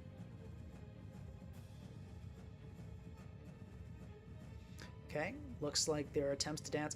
So many people are bringing Kingambit to the store. Guys, Kingambit is not that good when Tera is banned. I feel like that's something that not enough people realized. When Tera is banned, Kingambit can get hit by ground types. You know? Bad Headlong Rush there. Pipsquick, I think you should have gone for a spin. You were kind of counting on the speed tie win, and you did not win. I think you were in an advantage position, so I don't think you needed to take that risk.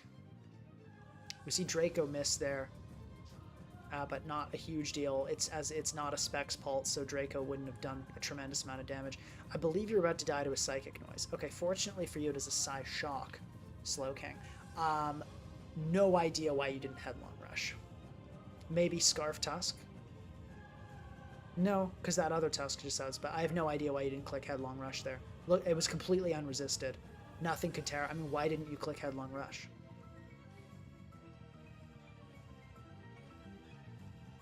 I don't know why you didn't click Headlong Rush. It looks like...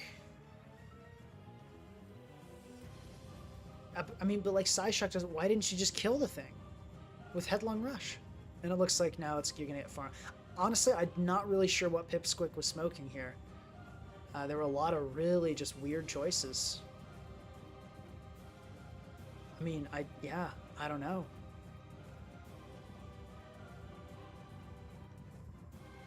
Mirror Coat comes out. I don't think that's enough, buddy. I don't know why you didn't click that earlier, before half the team died, but maybe Pipsquick can do something here, actually. There's a chance. Let's check up on Duvox. I think this is probably... Oh, yeah. No, this is over.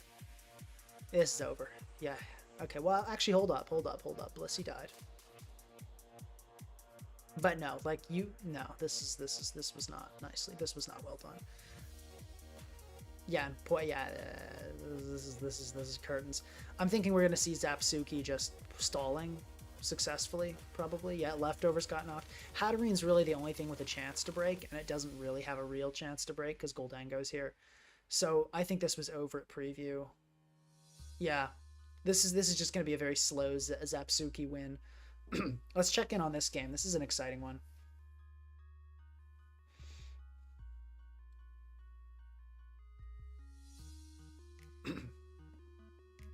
Yeah. Okay, IDEF comes out.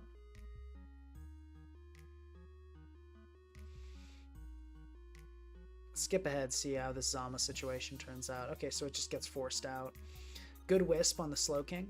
Yeah, would like to see that.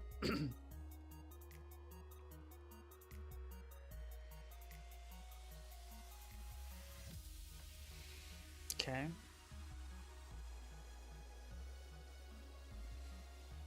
Looks like a Scarf Ape is probably what we're dealing with here.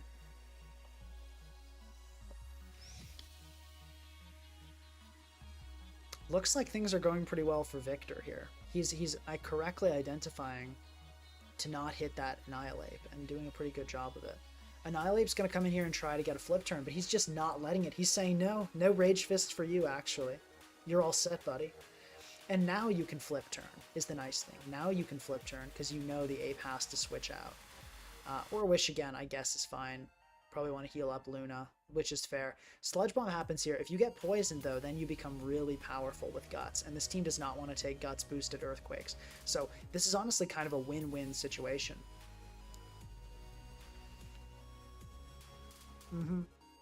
And Victor just going to bulk up, knowing that he will win the long game against Zamazenta, because you can just click Earthquake here. It won't do very much, but, you know, slowly but surely, you're going to chip this thing down.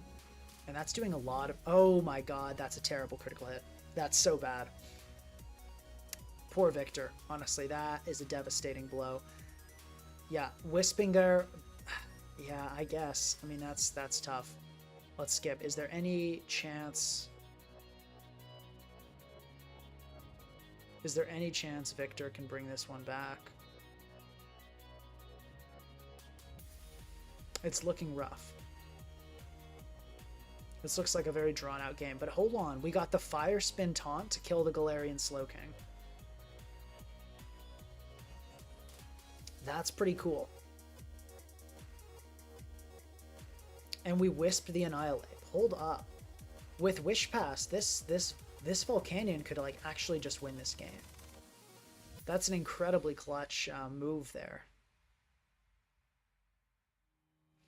Clodsire pretty much hard walls this, or at least it should.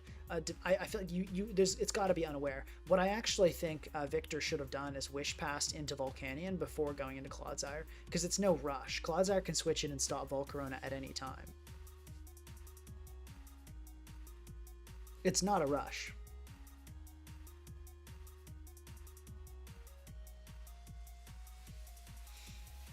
Yeah. Victor is really putting on a great showing. He's playing this so well, because I'm not gonna lie, when we were on this Indeedee stream farming Victor with Expanding Force, I wasn't sure this guy was so good, but I'm watching him play now and I'm really impressed with what I'm seeing. Good decision after good decision. It looks like despite some really unfortunate luck, he's just bringing this all the way back. And then we see Fire Spin. And oh, interesting, it switched up its move, so it looks like Annihilape is actually not Scarf like I thought it was. But Tread's going to get Fire Spun. Probably just switch out into Alo here, but still. At this point, even if Annihilape gets to full power, it's getting walled by Mandibuzz.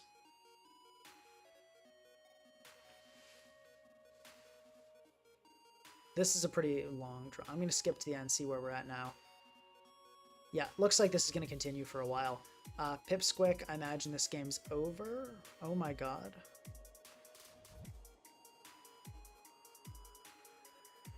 What?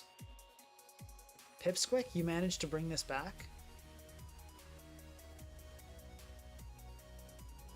So we left off where the Ival died. Wow. Okay, Pipsqueak's been just chugging, bringing this thing back slowly but surely. Good stuff. I think you probably go Gliscor here on the T-Wave.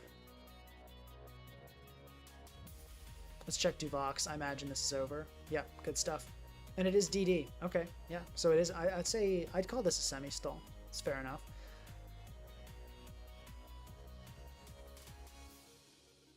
No, Rock Pond very much could KO. Yeah, at the same time, this Gouging Fire is pretty tough to stop. You needed to keep Lando healthy. Remember I said that early game?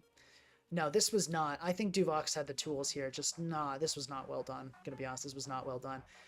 As I predicted, Zapsuki is having no problem at all, or Zapsuki is having no problem at all farming this.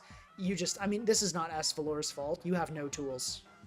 That's the problem with HO. HO is a matchup fish. At least not all HOs, but this HO is a matchup fish. There's a reason I don't use that team anymore. And it has more to do with than just the ban.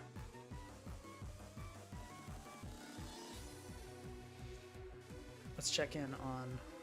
Okay, this game's still taking its time. Okay. So, Hex is now looking really good is the thing. I don't know why you didn't click Hex there. Oh, Mirror Coat Fear. Fair enough. Actually, that's fair enough. You flip turn, you just go into Pult, you Wisp here, and then you can go Gliscor and win the game, right? Yeah. I don't know about that, I don't know about that double SD. I don't know about going there either. I probably would have switched Gliscor, maybe Olo in. This is going to be pretty tight. I think what you do, I think you sack Olo here. I think you go in and protect again, and then you Earthquake and live. I'm pretty sure, I'm going to check that calc. Yeah, I'm pretty sure that was especially defensive Gliscor. I think you should have sacked Olo, gone back in, and lived. Okay, this is going to be a weird prediction mind game at the end with clicking Scald and Mirror Coat with burn damage. This is actually really exciting, because look, Pult only has special moves. If a Mirror Coat comes off, Pipsqueak wins. If this thing gets Scald burned here, it's over. He lives another day to do it again. The Hex, do we see the Mirror Coat? We see it Scald. No burn. If you probably just Scald again here if you're Pipsqueak. It looks like Scald is a guaranteed kill. You just Scald here. You have no reason not to. GG. Wow. Incredible clutch game from Pipsqueak. That was fantastic. Really good stuff there. Okay, Lecky Sun. How is a Lecky Sun still in this tournament? This is round 3.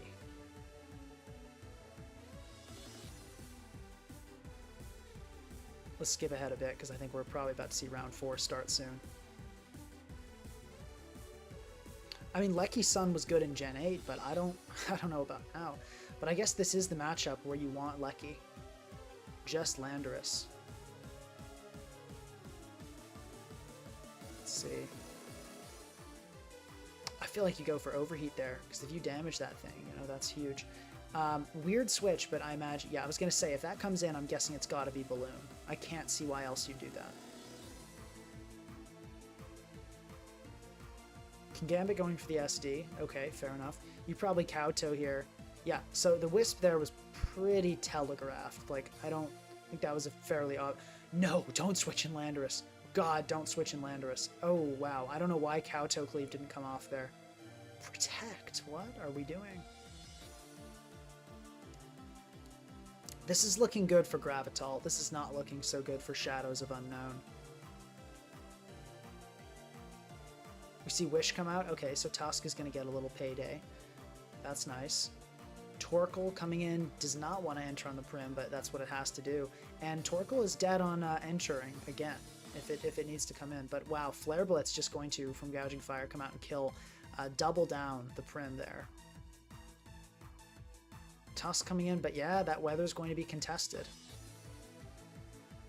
Veil goes up, but with that damage, Tails can't come in again. So if a spin comes off and Lecky comes in, but there is still Court Change Ace to consider as well, of course. Probably just going to see a Rapid Spin come off here, but Landorus can just keep setting rocks. So probably you have to switch in Torkoal here to get that last bit of Sun. I really don't know about U-turning there. I feel like Gravital really should have just gone for... Actually, no, that's fair. I forgot about Cinderace. Court changing. Now, he is also giving his opponent Aurora Veil, but that is a very much worthwhile trade, especially since it's right about to end. I guess Alola Tails got knocked.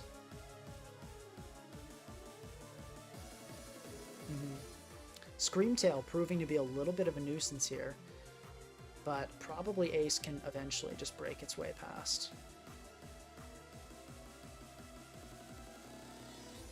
Great Tusk can spin and let Torkoal back in. Bit of an interesting endgame we've got here.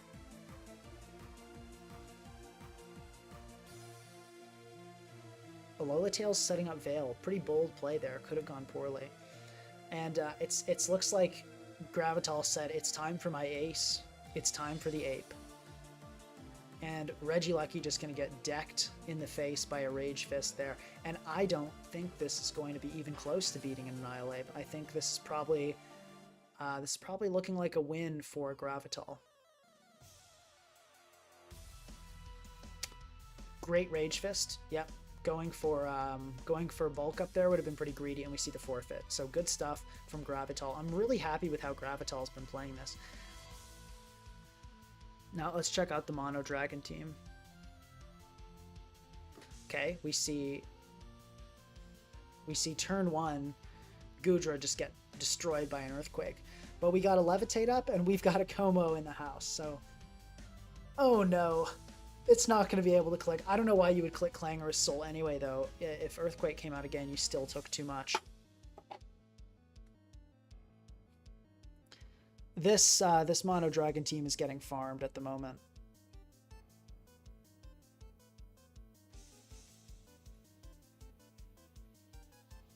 This Mono Dragon team is getting farmed. Okay, good switch in on the T-Wave, but Landorus kind of just comes in here. And you can't Tera out of it, so Earthquake will hit here. And it can just taunt the Latias if that can. This is looking so bad. This is so over. This is so over for Ting Lu as my boo. For those of you that don't know, Ting Lu as my boo brought a mono water team last time, which was really fun to watch. Just a really, really cool team, but this tour is not the tour it looks like. But okay, hold on, Landorus. The thing that is prevented and blocked all setup is being stopped. At the same time, we got a Weezing. At this point, I think the only realistic hope is Gouging Fire, but in the face of a likely Fizdef Toxic Weezing, I would not put my bets on the Mono Dragon team. And there we go. Fog is going to come off and just get rid of those screens. This is so rough. We can skip ahead a little bit. Yeah. Holt managing to click darts on low kicks, getting you turned on. And I think Toxic or T-Wave. Yeah, this is it. This is over. Hold on. Clangorous Soul comes off. Will we see... We see the rest come out. Folks. Hold on to your jackets. Why did you click it again? Why didn't you just click? Oh my god. What am I looking? What am I watching? I think low kicks kills now. I don't know what. Oh, it's. They're both soundproof. Oh my god. What am I watching? What am I watching? Okay, I think the Drain Punch one is going to win. You switched. Why did you switch out? Oh my good god. What are we doing? Flamethrower. The only thing this has to touch this Como is Flamethrower. I don't know why you switched out that Como. I think you should have just kept setting up and click Drain Punch. But okay, with T-Wave, low kicks is going to be pretty scary at this stage, but this is so much closer than it should be.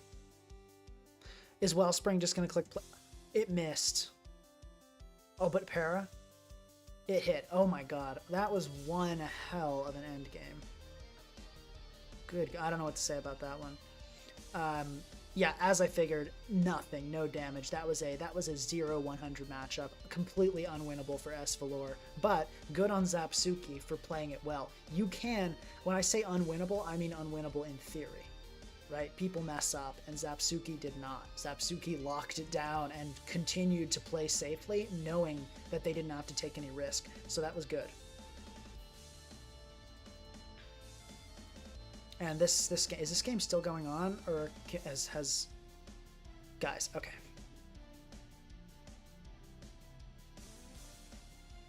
Is this the last game? Let me check. I think I'm about to call this. This is indeed the last game. I'm going to watch a little bit of this just to see how it's going. Yeah, I think that this should be curtains. I don't know why you taunt there, but...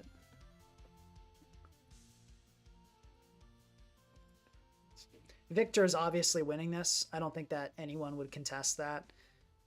Fire Spin Taunt is clearly going to win this game. And let's just move on.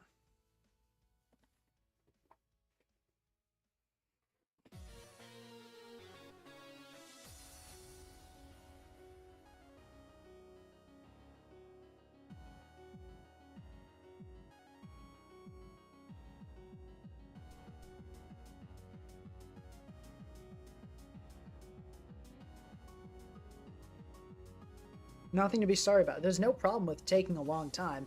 I'm just going to call it if it does. But you don't need to feel guilty if you have a long game. Do your best to win. Play to win.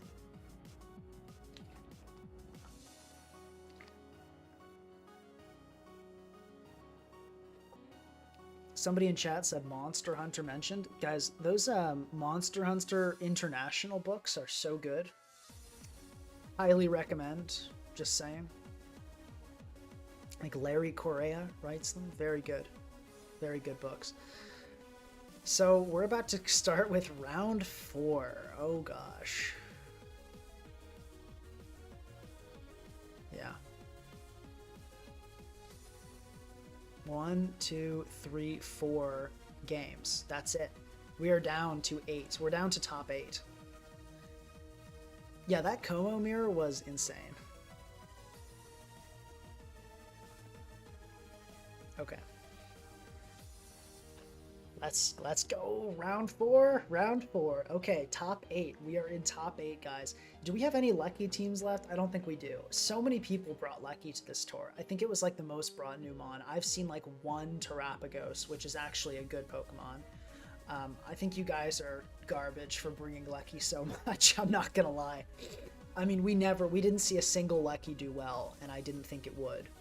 Like, Lecky thrives in really slow-paced metagames with very few ground types. This is a very fast-paced metagame with a ton of ground types. Like, I do not know what you were thinking. I feel like we unbanned Lecky almost just to check who didn't know what they're doing in the builder. So, like, let this be a lesson. Don't bring Lecky in a Tera-free metagame when there are 5 ground types in OU. How many ground types? Let's look at this. Yeah, 5 ground types in OU, and then a bunch of viable ones in lower tiers. Like, don't bring Lecky. Okay. Here we go. Does Gnome have any way of winning this? He does have Glow King plus Wellspring.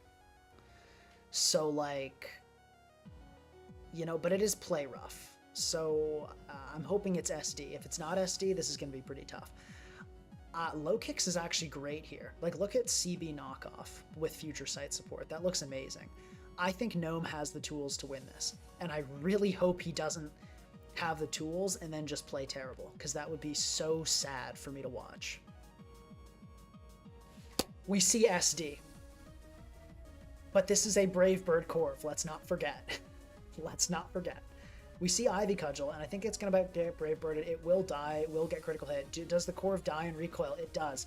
We have a double down. I think, is that the first Pokemon Wii U has lost this tournament? I think it is. Wii U saying rip, not happy with that, not happy with that trade. And I agree, I don't think you should be happy with that, because if that's abandoned Low Kicks, I think you might be about to get farmed, and you know you just lost one of your defoggers. Are we seeing someone who knows how to play against stall, guys? We might be seeing somebody that knows how to play against stall. We see taunts come out on the Dozo, interesting. So taking a very aggressive approach to this game, Gnome is. I don't know if I like this approach. I mean, you could have gone slower paced and maybe fished for crits on the Corviknight with the Ivy Cudgel, but I get it. I do get it. Maybe it could also be Gnome didn't know about the Brave Bird, but either way, I think that was pretty solidly done.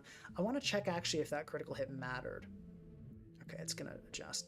But let's check if that critical hit on Corviknight mattered. That actually probably did. That probably mattered. That's really sad. That only had a 25% chance to kill, so that was actually really, really bad luck for Gnome. Keeping that thing around would have been huge. We see EQ come out. Wow, okay. So this Landorus actually looks super scary here. I think that did a lot of damage too. So we have an offensive Landorus here. That's pretty scary. Lando comes in on the Dozo with calling out the rest. I don't know about taunt there. I guess trying to prevent sleep talk, but I don't think the Dondozo has sleep talk or it would have clicked it the turn before. So I'm not really loving that play. But we see body press come out. We don't see an avalanche. I guess maybe it doesn't have avalanche, but that's wild. Landorus doing a ton of damage here, just going for the earthquake again. Wow, guys, this is the first time we've seen Wii U under any level of stress in this entire tournament. I think everyone can agree with that. We have never seen Wii U under anywhere near this level of pressure in this tournament. This is the game to watch right now. And it body presses. We have a correct read. We have a correct read from Gnome. Although I think Weezing hard walls. Are we going to see a double to Lando? We see Boom Burst. Holy, that is exactly what you want to see. And this thing has Drain Punch as well. This has Drain Punch. We saw this thing click Drain Punch earlier. This is looking so good for Gnome. This is amazing. I mean, this is wow. Boom Burst. And as I said, guys, this has Drain Punch. This thing has Drain Punch. And it's going to just boost. It says, screw Drain Punching. I want even more power before I Drain Punch you. Oh my gosh. Wow. Yeah, this is looking like it's going to... And there we go. There's the Drain Punch. And this is going to heal so much. Up to 82 just from taking 39 from a Blissey. No Tera needed. Boom Burst looks like strong enough as is for Gnome.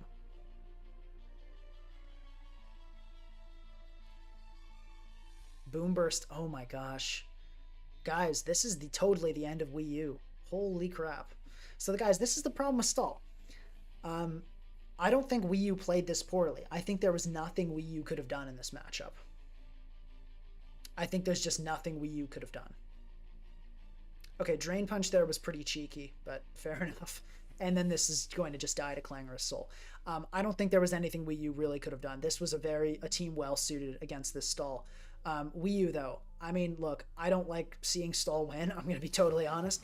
At the same time, let's all give a salute and respect to Wii U. We've got to respect. He preps well. He plays well. He's a serious competitor, and he did a great job in this tournament. So Wii U, I salute you. You did great, honestly. But you ended up just running into a matchup your team could not handle. I don't think you played that poorly, but I think you just ran into a matchup your team couldn't handle.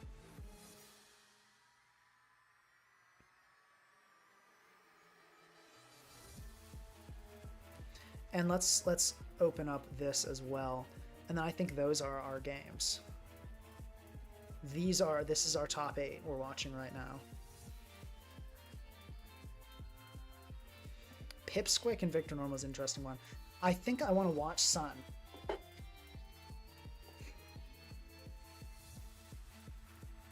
Wow, that didn't do very much. Looks like we got AV Gloking, but no poison. Nobody. That's a huge lack of poison. But we're probably going to see the Ogerpon come in here. Tusk, though, maybe Scarf CC would do it here. But no, we see it's not Scarf. That's a huge turn. So if Power Whip would have killed there, but Horn Leech did not, Testosterone saying, you know what, I need to make a play, I'm going for it. I agree with that. I think that was a huge kill for Testosterone, because now look at Charizard. Charizard just got opened up. The world opened up for Charizard there. The world opened up for Charizard. And Testosterone knows it.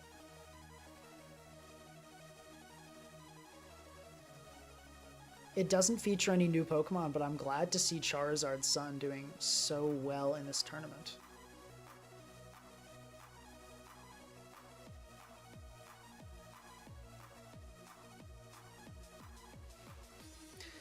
While this is slow and looks like people are making decisions, let's check in on this. I'm thinking this has the potential to be a very long game. We've got double Alomomola, but there are potent breakers on both sides. Ursaluna, very difficult for Pipsqueak to deal with, and Ogerpon, very difficult for Victor to deal with. Or not very difficult, but considerably difficult, shall we say.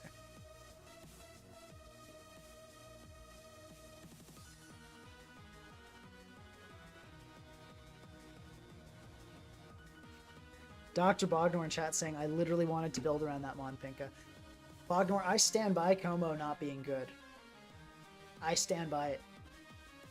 It happened to beat that stall team. That does not make it a good Pokemon. Okay, so we've got Alo getting trapped. That's obviously very, very good for this. And very smart, not going for, you know, not attacking to ensure. But you should have attacked there. You should have Steam Eruption. You just let the Alo survive. It was at 17%. You could have killed with a Steam Eruption. So I think we just saw a bit of a throw by Victor Normal. I want to point this out, guys. Look, this turn, taunt, that could have been a Steam Eruption. Alo would have died. Now Alo's alive. That's really bad. That's really bad. But oh my gosh. Okay, looks like we get later in the game, and then Tusk going to die to a tanky Volcanion surviving a headlong rush. Let's see how it's going with Gravital. I feel like this is a big advantage to Gravital here. First of all, that's a terrible lead. Like, Gouging Fire is not what you want to start with in a game like this. Is this special Lando? It's not, right? It's physical. Oh, it's special. Oh yeah, this Gouging Fire is cooked. Special Lando is great in this tour. I'm glad a lot of people acknowledge that and are bringing it.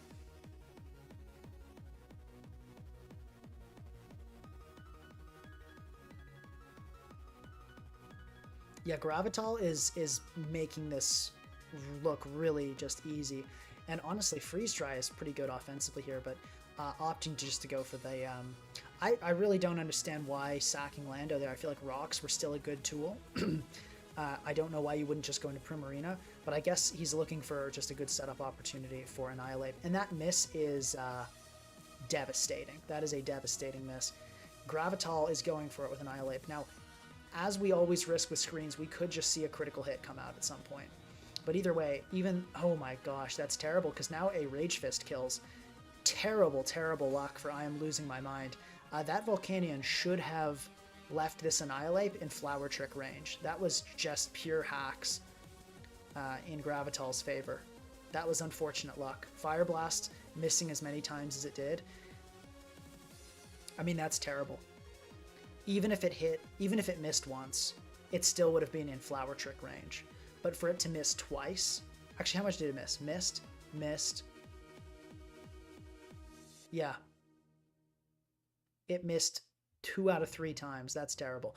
Because this would not have done enough. Now this thing's about to get Rage Fisted and it'll die. Yeah. Now Kira might be able to come in and outspeed and kill.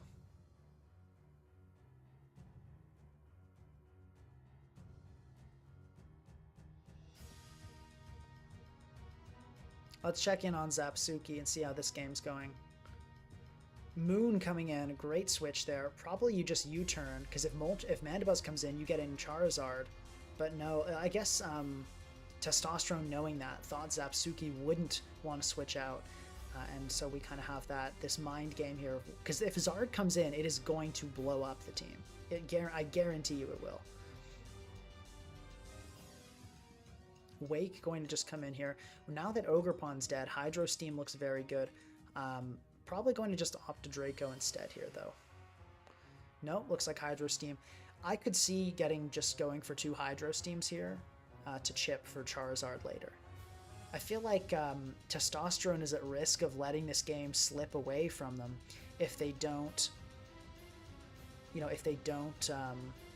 start making some moves. I feel like we need to see more good Draco, unfortunate miss. We need to see Charizard come out. That's what's going to make progress here. No poison. So far, good luck with the poisons from Testosterone. We see rocks come out, fair enough. Those rocks are going to be really good for AV Glowking. And I think Tusk coming out here is really smart too. Do we see a poison? No. Okay, yeah, very good luck from Testosterone, but he's utilizing it well, or they're utilizing it well. Yeah, the lack of poison is unfortunate. Personally, I would have gone hard Charizard there, but knockoff is fair as well. We should see Charizard come in here. Specs Weather Ball is a guaranteed 2-shot on anything on the team. This will get 2-shot. Flame, yeah, that'll definitely do it. That's AV Glowking. Charizard, Specs Charizard, and some with Solar Power is one of the strongest Pokemon available in the format. It is crazy strong. So we're going to have to watch Zapsuki pick one here.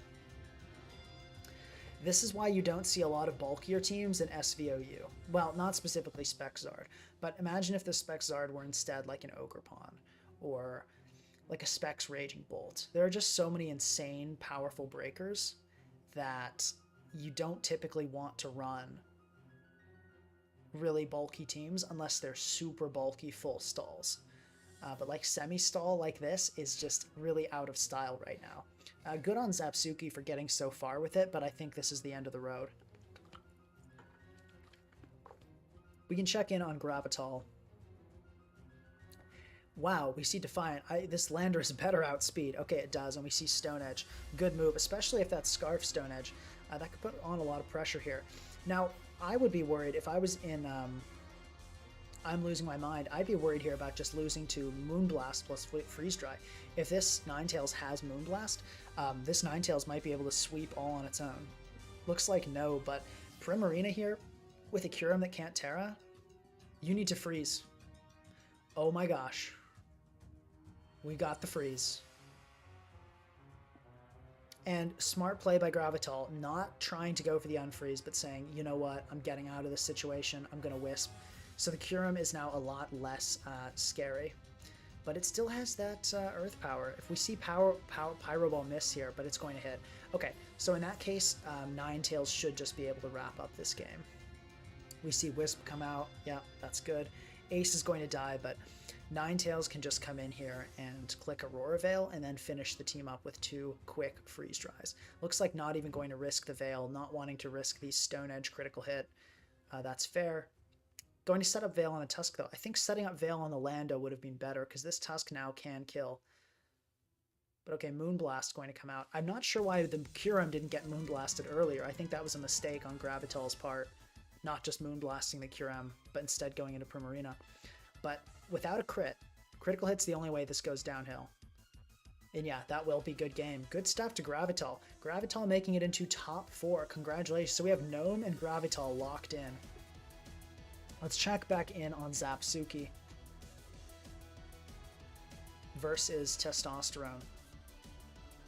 I feel like you just stay in here. Yeah, good stuff. And then you really just stay in and keep clicking. I mean, this Dondozo actually cannot come in. Now, the bad part is Tusk is dead. I don't know why you'd preserve Tinglu there. I feel like Tinglu just sacking it would have been better.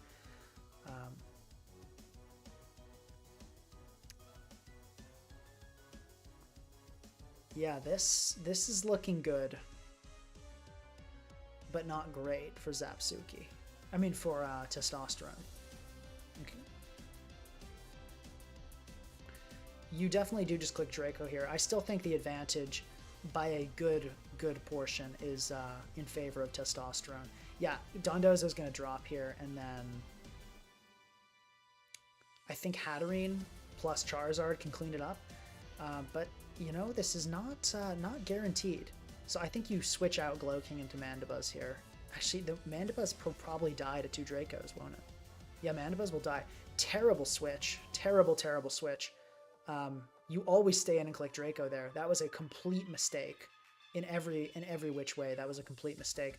But I guess Outrage here will do the trick. So maybe I'm being too harsh. Yeah, it's looking like, yeah, no, I was being too harsh. It didn't really matter what you clicked there. Probably sacking to get in Roaring Moon to Outrage was optimal. Good stuff from Testosterone finishing up. Zapsuki with the hazards at the end there, actually putting up a fight, maybe having a chance. But I think the big mistake there was sacking Ogerpon earlier this game when we saw it drop to Tusk CC. Once you lost that Ogerpon, you really lost your ability to make progress against Testosterone's team. But Zapsuki, you did well. Well played. Nicely done. Let's check in on this. Let's see. We got some hazard stack going, but we got the defog on deck. I think it's probably going to be a really long game, so I'm just going to skip to the end and see where we're at. Oh god. I think we might be calling... I think I might have to call another one. Advantage Victor, probably. Well, actually, hold on. That's not looking so hot. I think we let this play out. If another Magma Storm hits here with a good roll, that could kill. Could also go Gliscor. I think you go Gliscor here. I don't feel comfortable calling this game. I think we have to watch this one.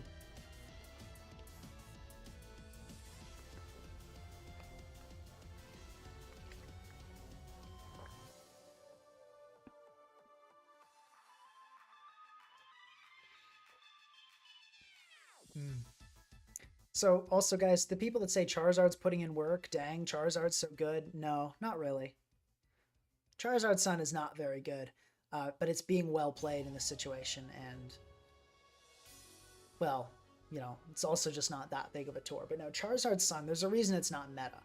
Is it viable? I don't know. That's a good question. That's a question I can't answer. But I think it's as for a Specs Charizard team, it's well built. So let's see. This team has no new Pokemon. Pipsquick's team has no new Pokemon. Gravital does.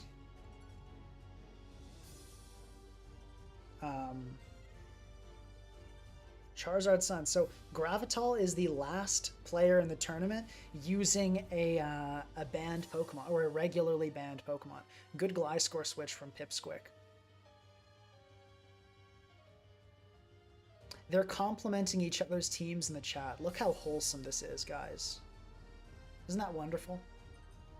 Isn't that wonderful? We can actually, I just realized I can expand this a little bit, make this a little bit bigger for you guys. Because I'm not selecting moves.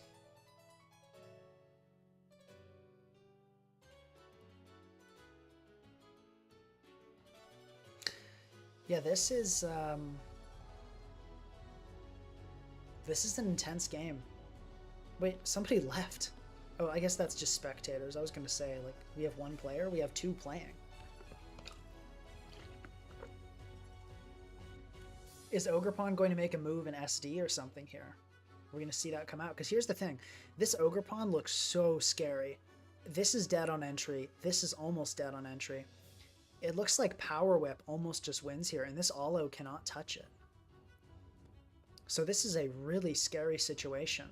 If Ivy Cudgel comes out here, we see knockoff. Okay, I think I'd say advantage Pipsquick here. Because I don't see how Victor gets past Ivy Cudgel. The next time Olo comes in, it's going to be a very, very difficult world. And Heatran can just come in here and reset rocks even if they are defogged. It doesn't have a hard time resetting rocks at all.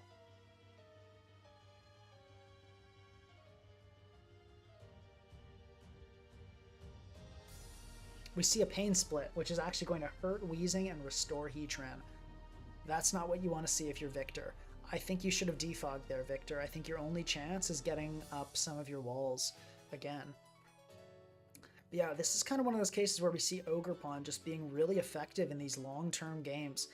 At the end of the day, Ursaluna is not that consistent of a setup sweeper, which is why I usually put this set on these bulky offense teams.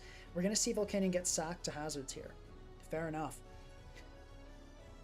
Yeah, the next time Ogerpon comes in, I don't think anything will be able to take it on. And I don't believe Clodsire lives this. Yeah, it's just going to get Earth-powered. It looks like Pipsquick is making quick work of the remainder of Victor's team.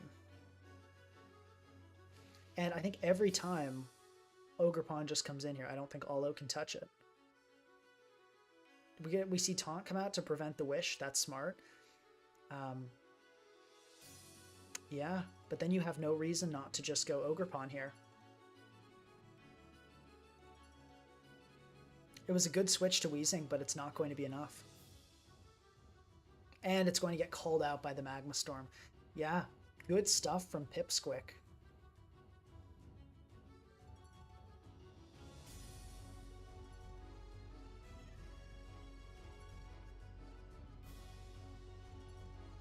Really good stuff from Victor DC. Okay.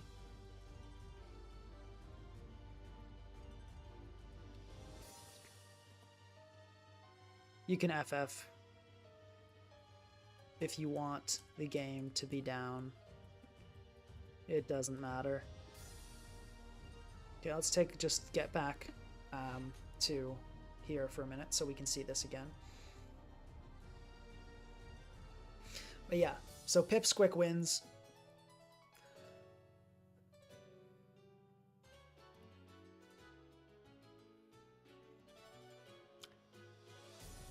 I told Pipsquick they could forfeit just because sometimes you don't want a game to be up. So we've got now two We're in semifinals.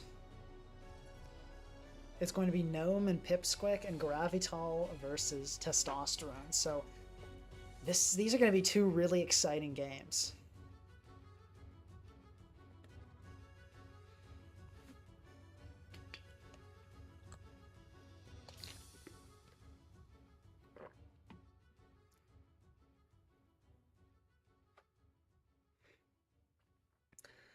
Let's see.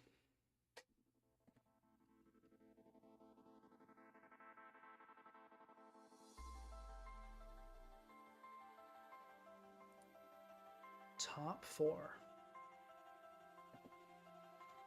Just waiting on this game to begin. This will be exciting. So I think it's a good time to make predictions. Who's going to win? Who's going to win? I feel like I'll have to wait till their teams come up and think about what kind of matchups are going to come into these finals. I feel like I don't think... I'm going to be very, very interested to see how Gravital's team does against Sun. I think that will be an I think that is the matchup that's happening, right? Yeah. That's going to be an interesting game. I think I'll give the advantage in that game to... That's such a tough call. I think the Alola Tails is going to be really difficult. But it'll really just depend on playing. I think whoever gets up hazards, whoever controls hazards will be in control of that game. And I can't say for sure who that'll be. I'm really dead 50-50 split on who I think is going to win that one. WP, someone asked in the chat, that means well played. As for Pipsqueak, let's take a look at that team we were just looking at. Pipsqueak is going to be facing like this low kicks kind of build. I think Pipsqueak has really good tools. The question is going to be, will that Como just sweep? Because what Pipsqueak does not have is a fairy type. Oh, but there is an AV Play Rough Olo. Probably. That's probably AV. So I'm thinking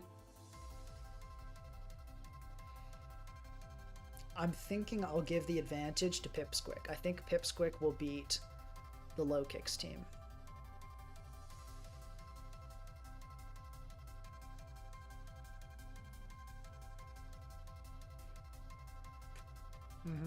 And let's see, here we go. It begins. Yeah, I'm looking at this matchup.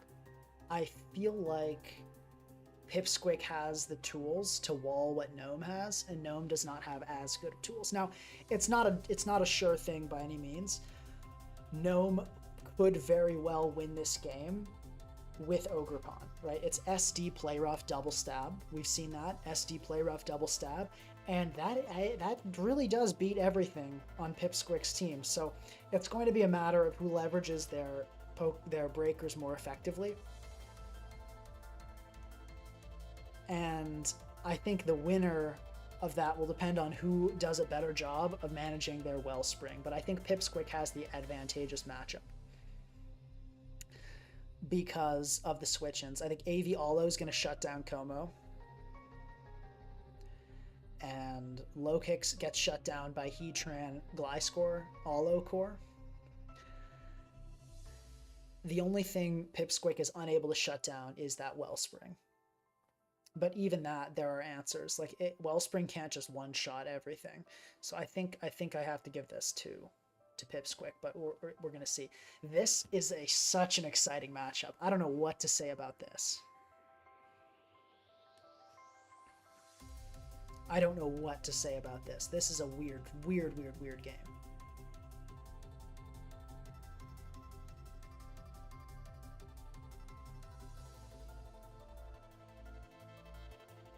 Yeah, this is a weird one. Testosterone saying it's a rough matchup. I don't know about that. But I will say one thing. Charizard is about to claim one. Unless this is a Jolly Lando and a Modest Zard and it just gets Stone Edged. But yeah, no, I don't think even Roaring Moon can live here. Roaring Moon, I think, can live a Flamethrower. I don't think it can live an Overheat. Yeah, that is correct. An Overheat will kill a Flamethrower or a Weather Ball will not. But in this case, this is a Flamethrower Charizard. While Gravital is deciding what to sack, let's take a look at Gnome. But so far, remember I said this game comes down to hazards. So far, nobody has the hazards. Okay, trading rocks, turn 1. Gonna get Gliscor. Shit. Oh, no, it's Levitate Wheezing. So, I don't understand this play from Gnome. You start the game by setting rocks to get poisoned, and then you immediately defog the rocks away. I don't think that was well thought out. And we see Slowking come in, not get Magma Storm though. Yeah, it's looking like Pipsqueak is in control of this early game. Do we see Magma Storm come in here? We do. It misses, but I still think Olo can come in here without too much of a concern. Okay, we see Taunt. I guess hoping the Como was slow. Not a very realistic hope. I don't really like the Gliscor. I feel like Gliscor is really good this game. Look at Toxic EQ. I mean, I guess it can't touch the Wheezing, but I still don't know why you do this. It's looking like, I don't know, why would you sack Eatran? I think we might have an Olo that does not have Play Rough. Oh boy. And it dies. Okay, well, Gnome, okay. Okay, fair enough. Why did nobody bring an Iron Valiant to this tournament? Okay, well, it looks like, yeah, Gnome is cooking. We can come back and watch this finish up in a second. Overheat's going to come in. Prim with AV is going to come in and tank it, but you can tell Gravital is not happy about that. Not happy to give up all that. And I actually don't really love the Alola Tails there because that allows the Charizard to preserve its health and then it gives an easy switch to Torkoal. I think that was a mistake. I think there were better moves there. But okay, Torkoal's going to come... Now, Gravital is playing for the rocks. I'm certain he's playing for the rocks. He's probably going to try to EQ the Hatterene as it comes in here and just kill the Hatterene. So next time... Okay, U-turn is fair too. We can get in Alola Tails here and go back into Lando and do this again, but I don't really see why you didn't just go for Earthquake. I think that's the stronger option here. Maybe worried about the Walking Wake, which is fair. But I still think the better option over Tails was just to go into Ace there and then U-turn, because that could bring in Alola Tails as well. I feel like we haven't seen this Ace do much. We know it's Court Change, but maybe it doesn't have U-turn.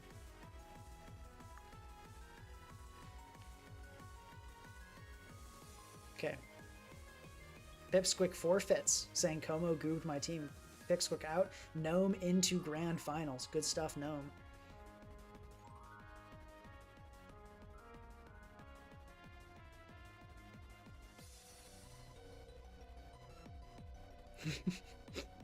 Okay, so let's see. Lando gonna U-turn, and it's finally time. Pipsqueak, Gravital gets up Veil. Now, something to note, I think Testosterone made a little bit of a, perhaps not a misplay, but an interesting play that might come back to haunt him. Or might come back to haunt them, because that can be court changed. Those rocks can be court changed. Primarina coming in here just going to get sacked. Fair enough. And we see Trick Room come out. We have not seen Trick Room come out yet this tournament. That is really interesting. And that's also not what you want to see on Gravital's side. At the moment, it looks like Testosterone is winning this, I would say. Something I want to note, though, is that Testosterone does have a Fairy type, unlike everybody else who's been playing against that Como. So I'm not convinced that Como is going to be able to do what it did again. But if that Hatterene gets chipped, Como is looking ready to go. There is still Booster Moon with Speed, and Sun will outspeed and be able to outrage. Looks like Veil with Annihilape Gravital is confident in that. Torkoal does have Will-O-Wisp. Now, Trick Room will allow it to Wisp twice if Gravital doesn't click Taunt here, because remember, Trick Room is still up. And we see the Wisp, but it is Lum. Will Gravital go for the Taunt here? No. Going for a second bulk up. So now Torkoal can double Wisp. As I said, you got a Taunt there. Otherwise, you're just going to get double Wisped in Trick Room. I think we're seeing the end of Gravital. I think that was this Annihilape needed to pop off. That was an essential step. But what we're going to see now is just a Wisp come off, then a switch into probably into Charizard, and then that'll be curtains.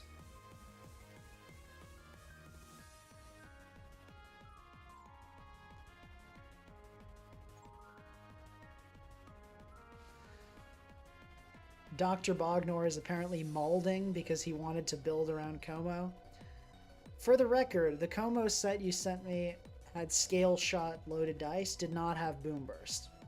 The Como set you sent me would have lost to all of these teams that the Como has been beating. So, you know, just saying.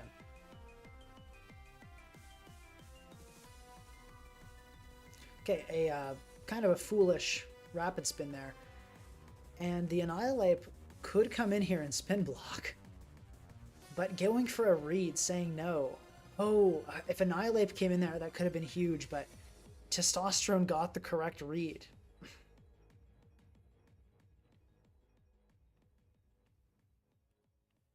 And probably we're just going to see Veil come out, and we do.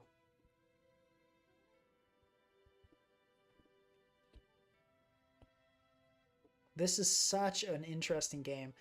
I almost wish this was Grand Finals, because I feel like with the best of three, this would be such an interesting dynamic to watch play out, but it's going to come down to this one. That's ultimately what it has to be. And Moonblast actually looking pretty good here. Moonblast is looking pretty good here into a lot of Testosterone's team. Torkoal doesn't love taking it. It takes it. It takes it okay. But if Torkoal comes in, that's a very easy entrance for Ace, where it can start clicking too, and potentially court change. I don't really get the double there. Fair enough, I guess. You probably just want a U-turn here, because if Wake comes in and starts clicking Hydra's team, that'll be pretty bad. That being said, you do have Veil up, so perhaps the right play is just to Pyro Ball with the Sun Boost and just take the damage on Torkoal. I think I would probably just Pyro Ball here and take the damage.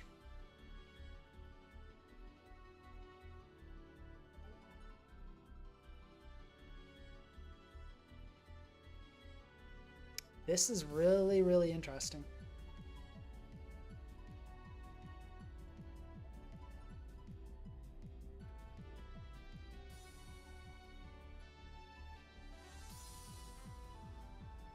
So this is not an Eruption Torkoal. At least I don't believe so. I think it's just a regular defensive Torkoal. Hatterene is running Trick Room, mostly just for itself on this team, although I imagine it sometimes helps Torkoal out a little bit as well to get off rocks and spin. But no, this is not a Specs Eruption Torkoal. Maybe it has Eruption, but I doubt it. Yes, the players are required to use the same team every round. We see Wake come in. Do we see the U-turn? We do. Great U-turn coming out. Really good stuff there. Because now Alola Tails can just come in. And then right back into Cinderace. You can kind of rinse and repeat this process. Very interesting playing here. The reason I want players to use the same teams every round is so the people bring good, well thought out teams. Now, how's that been working out? Not very well, but that's the idea. I want somebody to bring consistent teams. It also discourages matchup fishing, right? So if you bring some like super gimmicky HO, you're probably not going to last very long. If I'm Gravital, I'm just clicking Moonblast here. I think it's time to just start getting some damage on this Torkoal. It's got to happen at some point.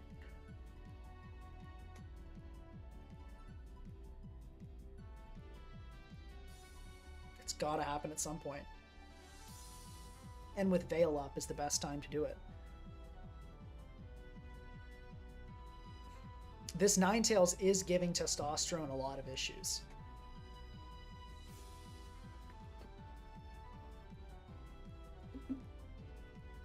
We see Cinderace come in, hard reading the Torkoal, and it wins. It gets it. It comes in right on that Torkoal.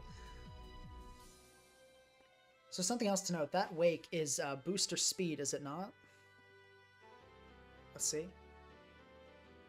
Yeah, so because Sun is up, Cinderace will be outsped by Wake. So you could, oh my gosh, it called out the Wake again, but you could have Pyroballed into U-turn and gotten the slow turn.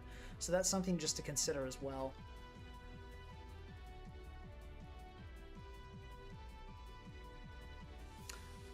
But this is a defensive ace. If this was a Libero Sucker Punch ace, we'd be looking at a very different dynamic now, but you're going to have to win this situation so many times to keep this up, and I don't know if Gravital can do that.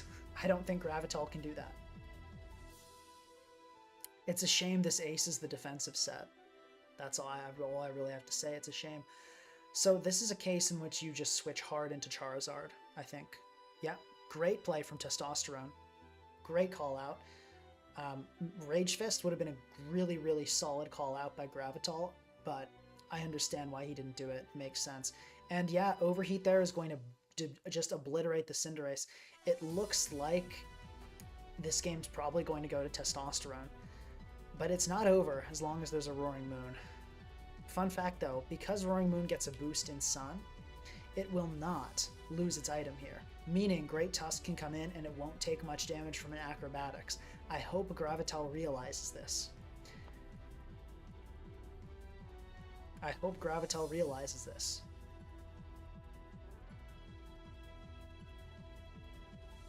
Let's see, is this sub DD? That could be the savior. That could be the savior that Gravital needs.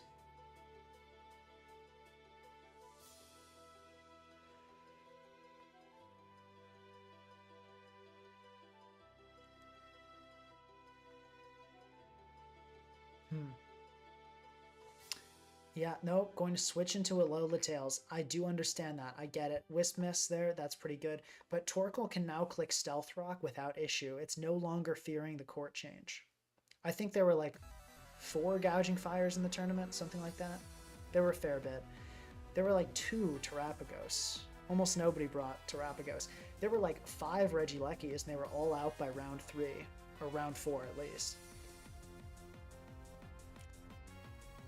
So it's BO1, but the next game's going to be finals, which is best of 3.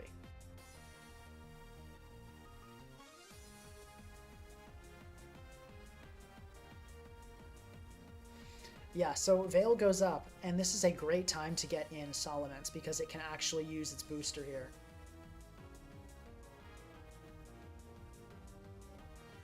Gravital is getting a little lucky, but not really stuff that matters, like Wisp Miss on Ninetales, not a big deal. Focus Blast Miss on Lando with Veil up, not a big deal. You probably want to just Earthquake here to kill the Hatterene. I don't think U-turn is a good move there. I don't think U-turn is a good move. Maybe Annihilape can come in here. Yeah, I don't know why you'd go Roaring Moon there. Because now Torkoal, I feel like the correct play was just to Earthquake. Yeah. But at least Roaring Moon has lost its item. So it now does get the Acrobatics against Tusk. So there is a world in which Roaring Moon takes this.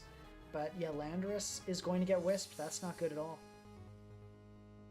But no, it's Earth Power, isn't it? It's Earth Power Landorus. And now Landorus can click Stealth Rock. But it U-turns, knowing the Charizard would come in. Incredibly intelligent play. And Focus Blast from Specs is not killing here. Now, if I'm this Roaring Moon, I'm just clicking Knock here. I just damage the Torkoal or kill the Zard if it stays in. I don't think you should DD if you're Gravital here. I think you should just attack. Just attack. Good play. Good play. Gravital is making this happen. He's making this endgame happen. This would be an incredible comeback. As I said, I'm almost sad this isn't finals, because this is, I think, in a best of 3, the dynamic between these two weathers would be so interesting. Gravital might just make this comeback. It's looking very feasible. Very feasible at this point. I still say advantage testosterone, but it's so doable. It really is. So Tera fighting CC here is going to kill, I believe. It is going to kill. That being said, Landorus can come in here, probably has Helmet. Landorus could come in here and be really good. Also, Alola Tails could come in here and reset Veil. Or at least bring in the Torkoal, rather. It's probably not going to actually reset Veil. Gravital really taking his time. Going just for the acrobatics, deciding to damage the Tusk and get CC'd. I don't think that was a good move. I'm going to say I don't think that was the right call. Great Tusk is also going to switch out with the Eject Pack, which is not really what you want to see either, because now Wake comes in. Wake looks really good here. It forces, because Wake comes in here on Sun and forces in the Alola Tails. And then this comes down. Yeah, I don't think there's a way for... Because here's what's going to happen. Or here's what should happen if Testosterone is good. Wake is going to come in here. Then Gravital goes Ninetales. Then Testosterone goes Torkoal. The only saving grace... And then Torkoal just starts clicking fire moves. Yeah, correct. Wake is good.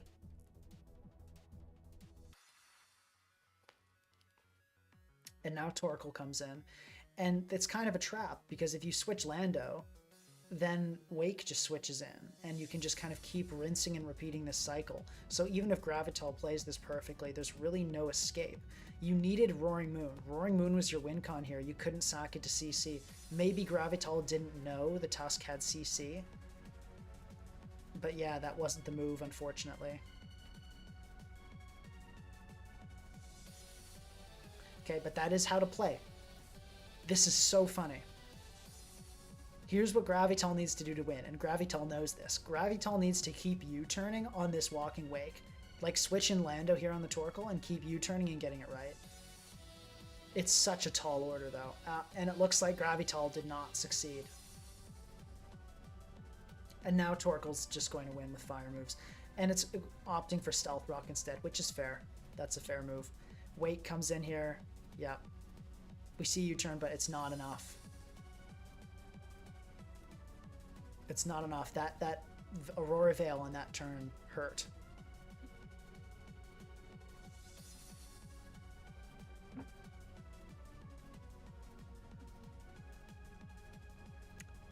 Yeah, this is Gravital. I think this has got to be the end for Gravital. There's no way for him to win here. There's no way for them to win here.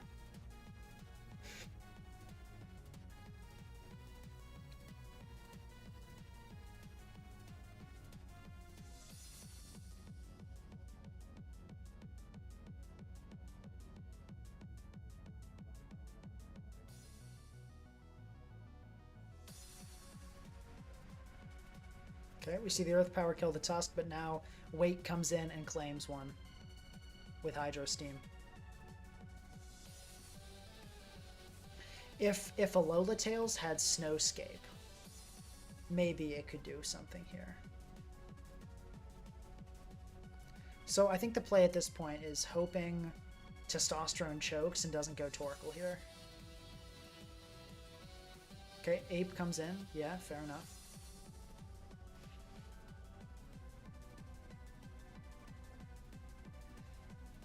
What do you guys think?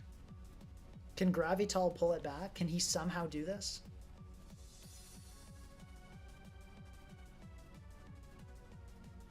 I wouldn't say Gravital threw necessarily. He might have not known the Tusk had CC. If he knew the Tusk had CC, then yeah, he threw by not going Lando.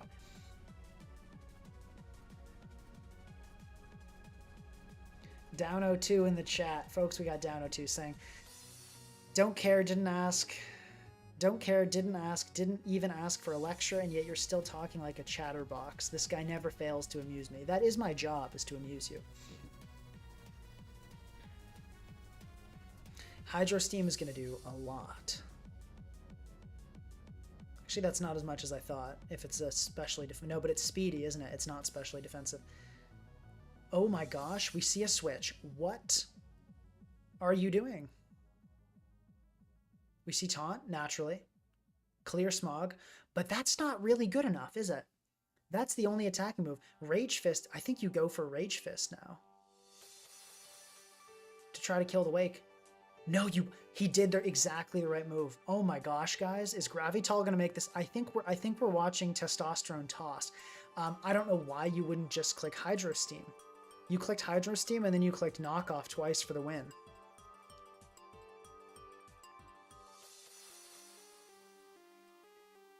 Or like Outrage, Sack Torkoal. Yeah, I don't know, guys. This is a crazy endgame, but you absolutely click Drain Punch here. You have no reason not to click Drain Punch if you're Gravital.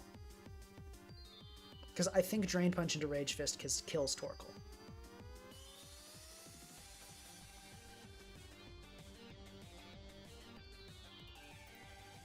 Or maybe not, actually.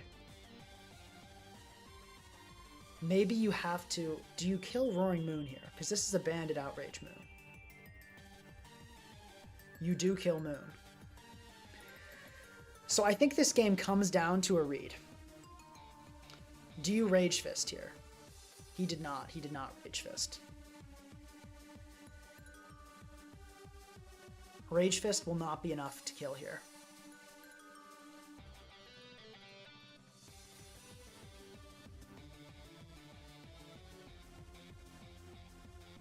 I think you had to Rage Fist on that switch. Yeah, not quite going to do it. And we see Wisp come out. But Torkoal's Sun ends this turn. You absolutely click Rage Fist here, but I don't think that actually kills the Wake on switch in, is the problem.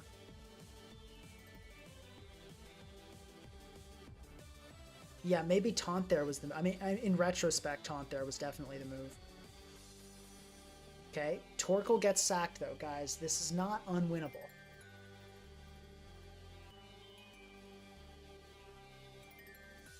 Here's the question. Do you go Ninetales here on the Draco and set up the Veil?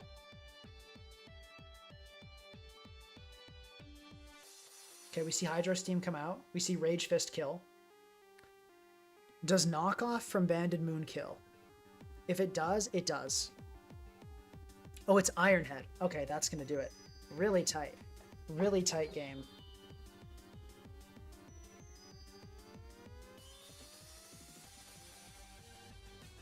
Yeah, that was fun to watch. If that Annihilape taunted the Torkoal, we could have seen a different outcome there. Incredible.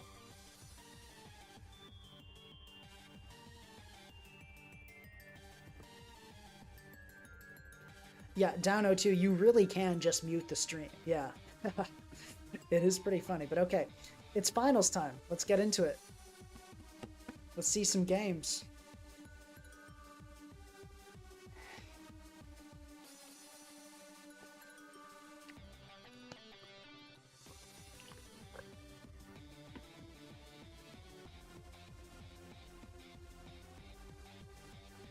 Yeah, it's time for this BO3. We're going to see Charizard Sun versus a Low-Kicks Como team. So I think the advantage here goes to Gnome. He's got Chilly Reception, he's got First Impression Low-Kicks. Especially if that Low-Kicks is banded, it's going to be great against Wake and Moon. And Zard, actually, despite the fact that it 4 times resists, with Tinted Lens, it doesn't like taking it well. So I think we're actually about to see a 2-0 wash by Gnome. That's my prediction. I think Gnome is going to pretty much wipe the floor in this finals game.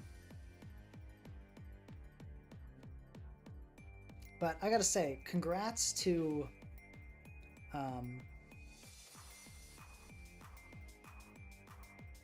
what am I trying? Gravital. Gravital, you did great. Nicely done.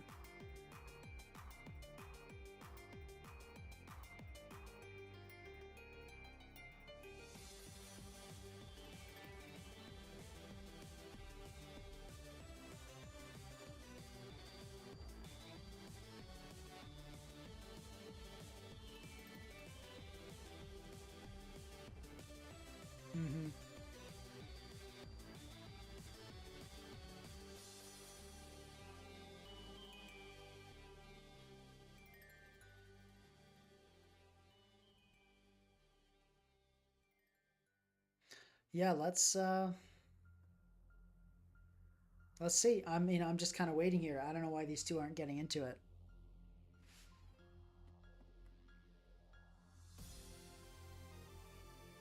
Yeah.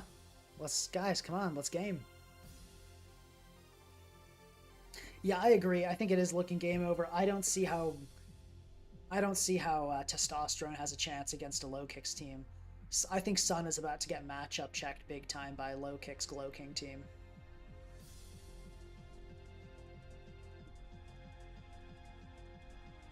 I think we're about to see just a major matchup check happen.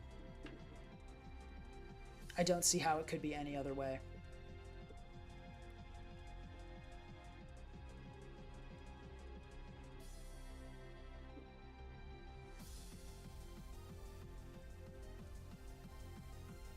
Yeah, I think if Gravital had preserved Roaring Moon and known the Tusk was CC, he would have won that game.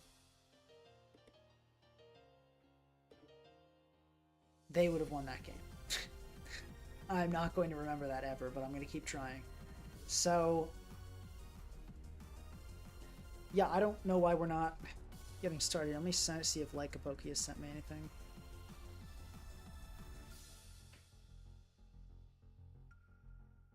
Yeah, no, I'm with Down 0-2 here. Let's get on with the battle already. We're going to be losing viewers here.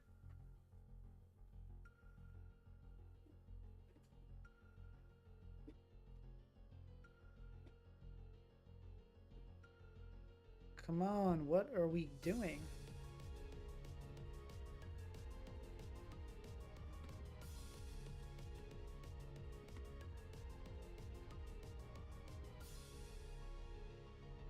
You're in finals. Oh, I'm blocking PMs.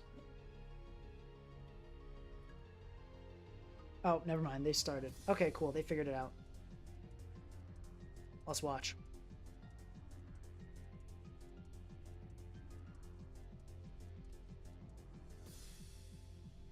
Here we go. As I said, I'm predicting a huge matchup check here. I think Gnome is just going to click Banded U-turn, and it's going to be a total wash.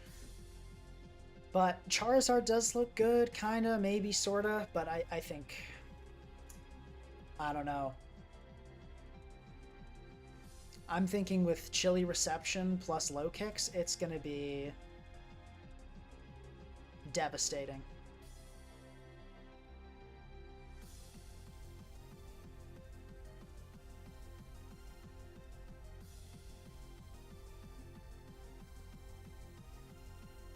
Mm-hmm.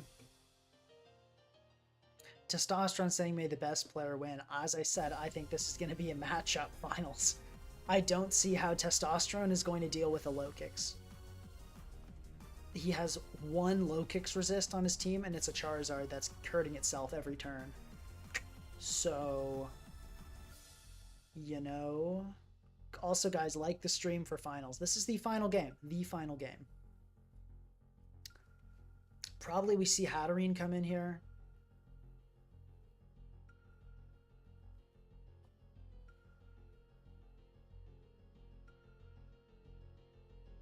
Yeah, probably we see Hatterene come in here.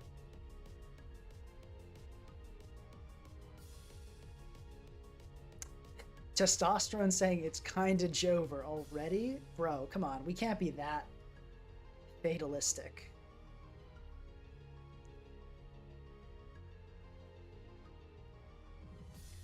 I think Gravital and Testosterone have both been playing clean all day.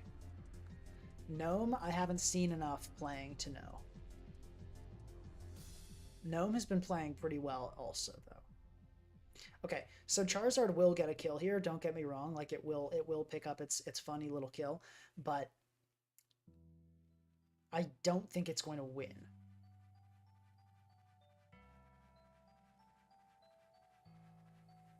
Okay, yeah, Weezing, good pick. Notice how Gnome sacked? Guys, that's a good idea sometimes. At this point, you probably just go Glow King and we start doing the Chilly Reception U-turn thing. Yeah, it's time for Low Kicks to do what Low Kicks does. Now that the eject button isn't there to break the cycle, You know, it's gonna be tight. Actually, you can go Landorus here and go for a ground move. That looks really good here. Don't agree with the low kicks. Lando was better there. Lando was just better there. Unless the Lando's like Scarf, but it really shouldn't be on a team like this.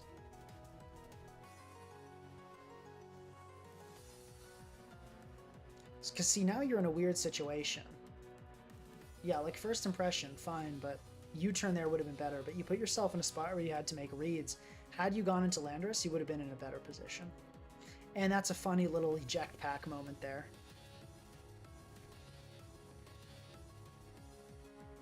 Yeah, and just so you know, if that and that low kicks, I just realized though, low kicks, I'm so used to Tera. Low kicks does not have access to Tera. It cannot Tera bug. So that is something to consider.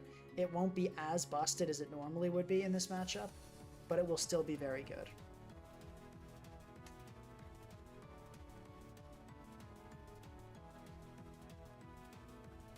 Yeah, low kicks is about to low kicks all over this MU. Gnome apparently did not know about the eject pack, but now it does. Eject pack Tusk has kind of been going, stocks have been going down ever since Lando showed back up for obvious reasons, right? Just like being forced out by just a switch is pretty rough. Oof, Jeff says, isn't it unfair to announce what the optimal plays a player should make because can't they listen or some? Yes, but I have a huge delay. I have an over 2-minute delay. So by the time you hear me talking about this right now, as I'm saying this actual game is like 5 turns ahead. It's more than 2 minutes. It's more than 2 minutes. It's a huge delay. Okay, this is great. If you're Landorus, you stay in here. You eat the outrage, you get up your rocks. Oh my god, it died. What? Okay, well, at least low kicks gets to kill here, but I'm actually thinking Testosterone's going to win this game because you go Torkoal, then you double Tusk, and then you do things. That being said, actually no, because Ogerpon plus Chili Glow King looks really good here.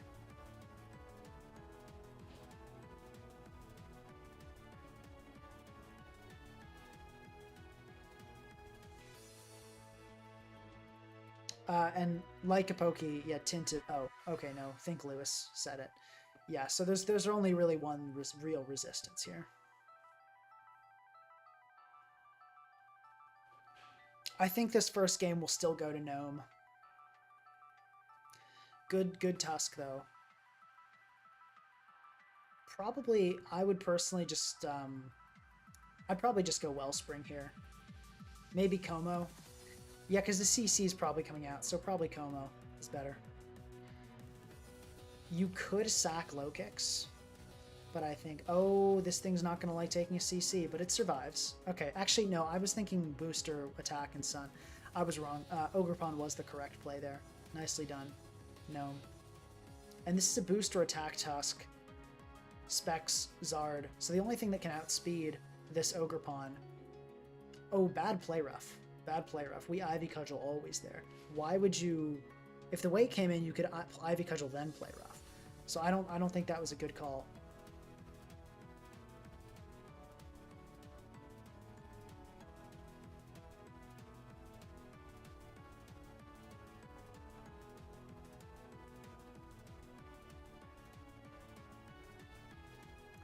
Yeah, this... Okay, but Slowking coming in on a Wisp, you're happy to see that. But this Torkoal's definitely going to click rocks here. So you want... Oh, bad Chili Reception. Yeah, you want a Sludge Bomb there. You want to get your chip. I don't think Gnome expected the rocks. So I'm thinking, although I like Gnome's matchup, I feel like Testosterone is just playing this game better. I think Testosterone is just playing this game better.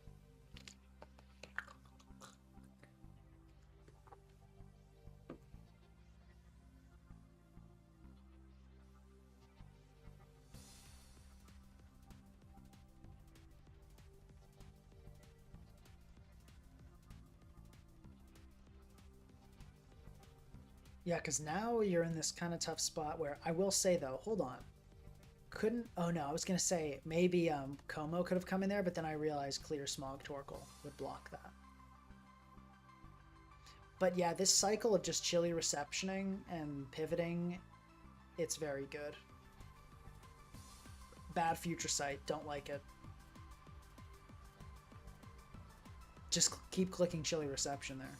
I don't know, because now gotta pick one.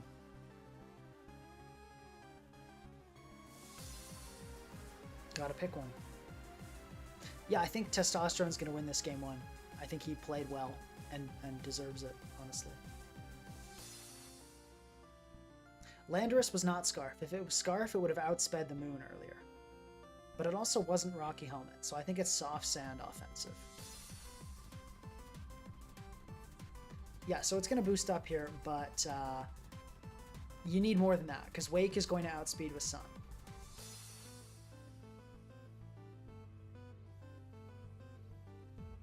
Torkoal dies, but it doesn't matter. Testosterone has enough turns. Flamethrower here will do it. You just Flamethrower, sack Zard, Flamethrower, sack something else, Flamethrower, GG.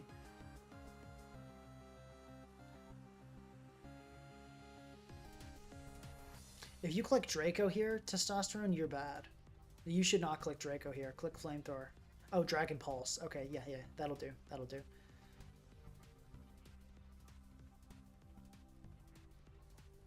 You got to go for a first impression critical hit here.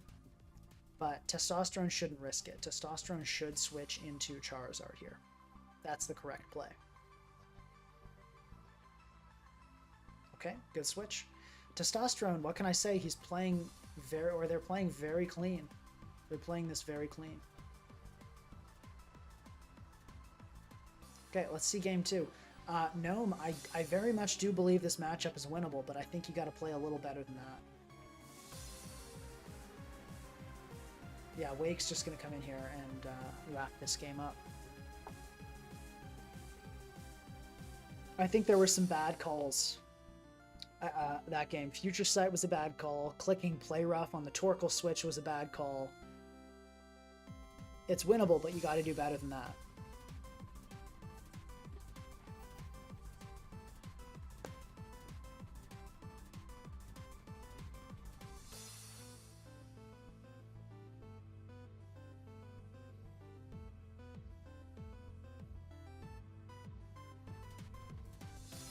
Game 2. Here we go, guys.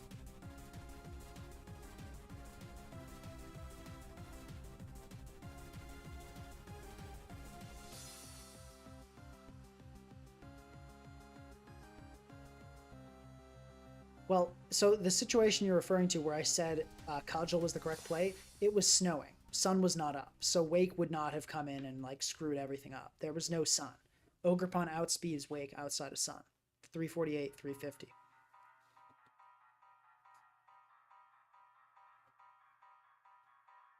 And no, like if he's booster speed, it wouldn't have gotten the booster because there was no sun up. It was snowing at the time.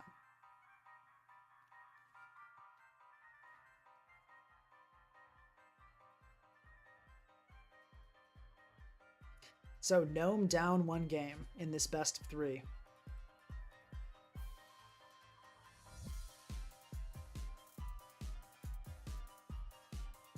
Thinking hard here.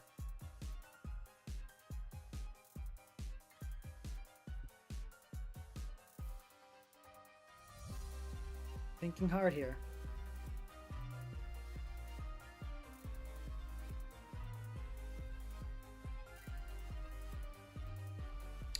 Why would you lead Ogerpon? Like, walk me through that. Why? Why in a minute? Like, why is that the play?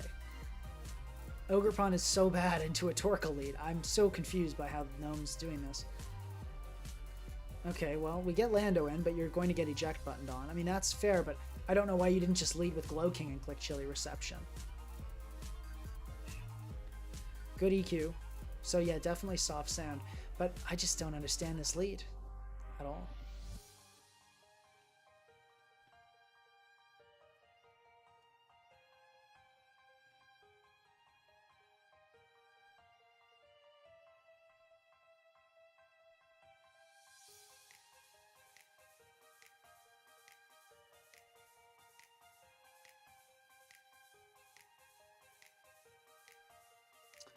Okay. Wake gonna come in there. Slowking coming in. Good call. Yeah, that's good. That's what we want to see. Chili here. We got to get a chili here for sure. And then we need Landorus to get rocks up. We need that.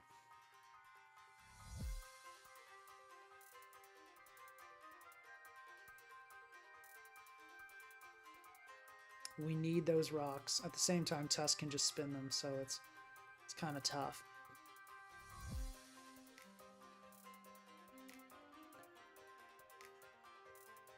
So this is the Levitate Wheezing. I really don't know about going into it there. I feel like you're about to get Zard farm. Why did you... Whoa, no. Don't strain Steam. Defog, now you're going to get Zarded on. Poisoning Zard doesn't matter. Poisoning Zard does not matter. Okay, yeah, I'm sorry. Gnome, you did well. You did well in the other rounds. I'm glad you took Wii U out, to be honest, because I really didn't want to watch all those stall games. But you're not doing this well. You can't let your opponent, when they're using a Sun like offense like this, you can't let your opponent get ahead on you.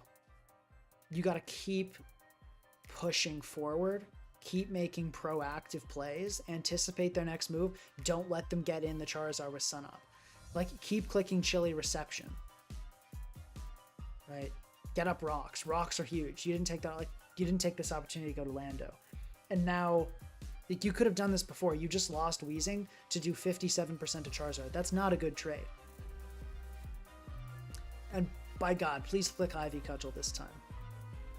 It's not over yet. Do I have any strong opinions? Yeah, I think Tera is broken. Okay, SD, I don't know why SD there. Like, what? Okay, maybe, I guess Torkoal was the idea, but yeah, you're just gonna get U-turned on here. Yeah.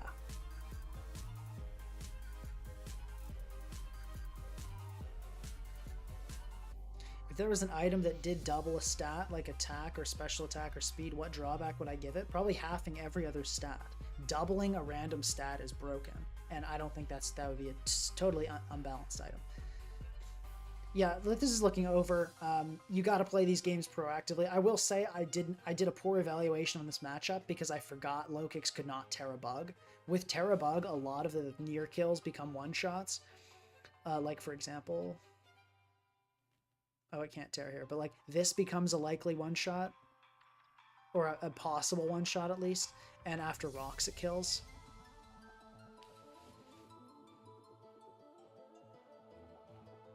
And yeah, but no, the way this is just not being proactive enough.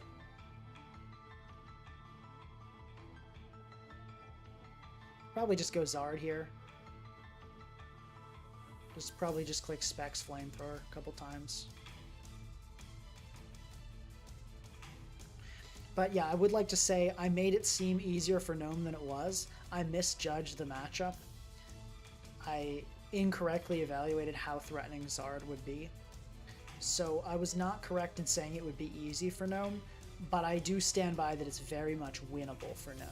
But it was not played proactively enough. Too passive, letting the opponent switch in too much, too many missed reads, like trying to attack too much. The priority should be keeping just like Chili Reception, U-turn, hazard control. Whoever wins the hazard war against Sun wins the game, and it didn't seem like that was being made a priority. So this is definitely going to be a win for Testosterone at this point.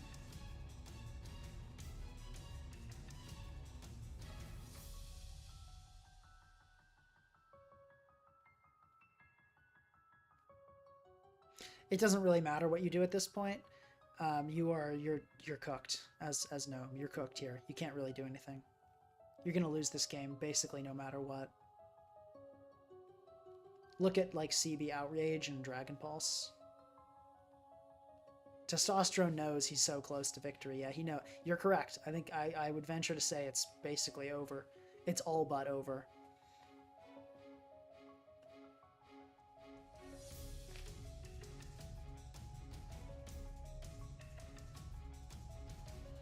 It's basically over.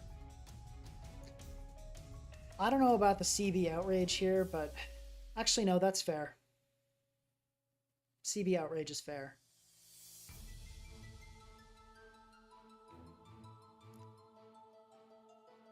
Yeah, that puts an unwinnable trap, because if low kicks comes in, then you Dragon Pulse twice and you win. No, Gnome doesn't have that great of a matchup. I overhyped the matchup because I forgot about Tera not existing, so low kicks couldn't Tera.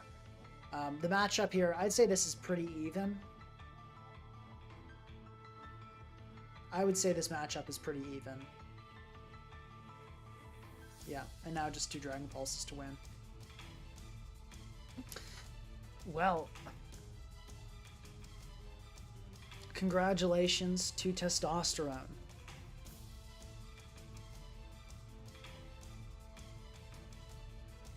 You guys both did well.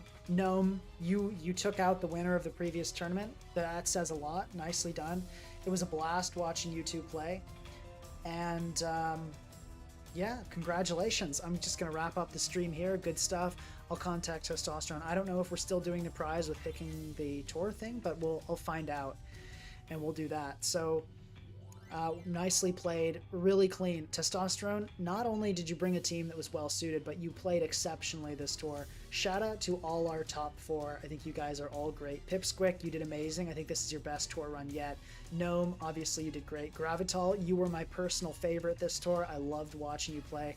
And I gotta say, Testosterone, Dusty Dusknor, you played this tour better than anybody else. I think you played this so clean every single turn. And it was really a blast to watch, so nicely done. All right, I'll see you guys.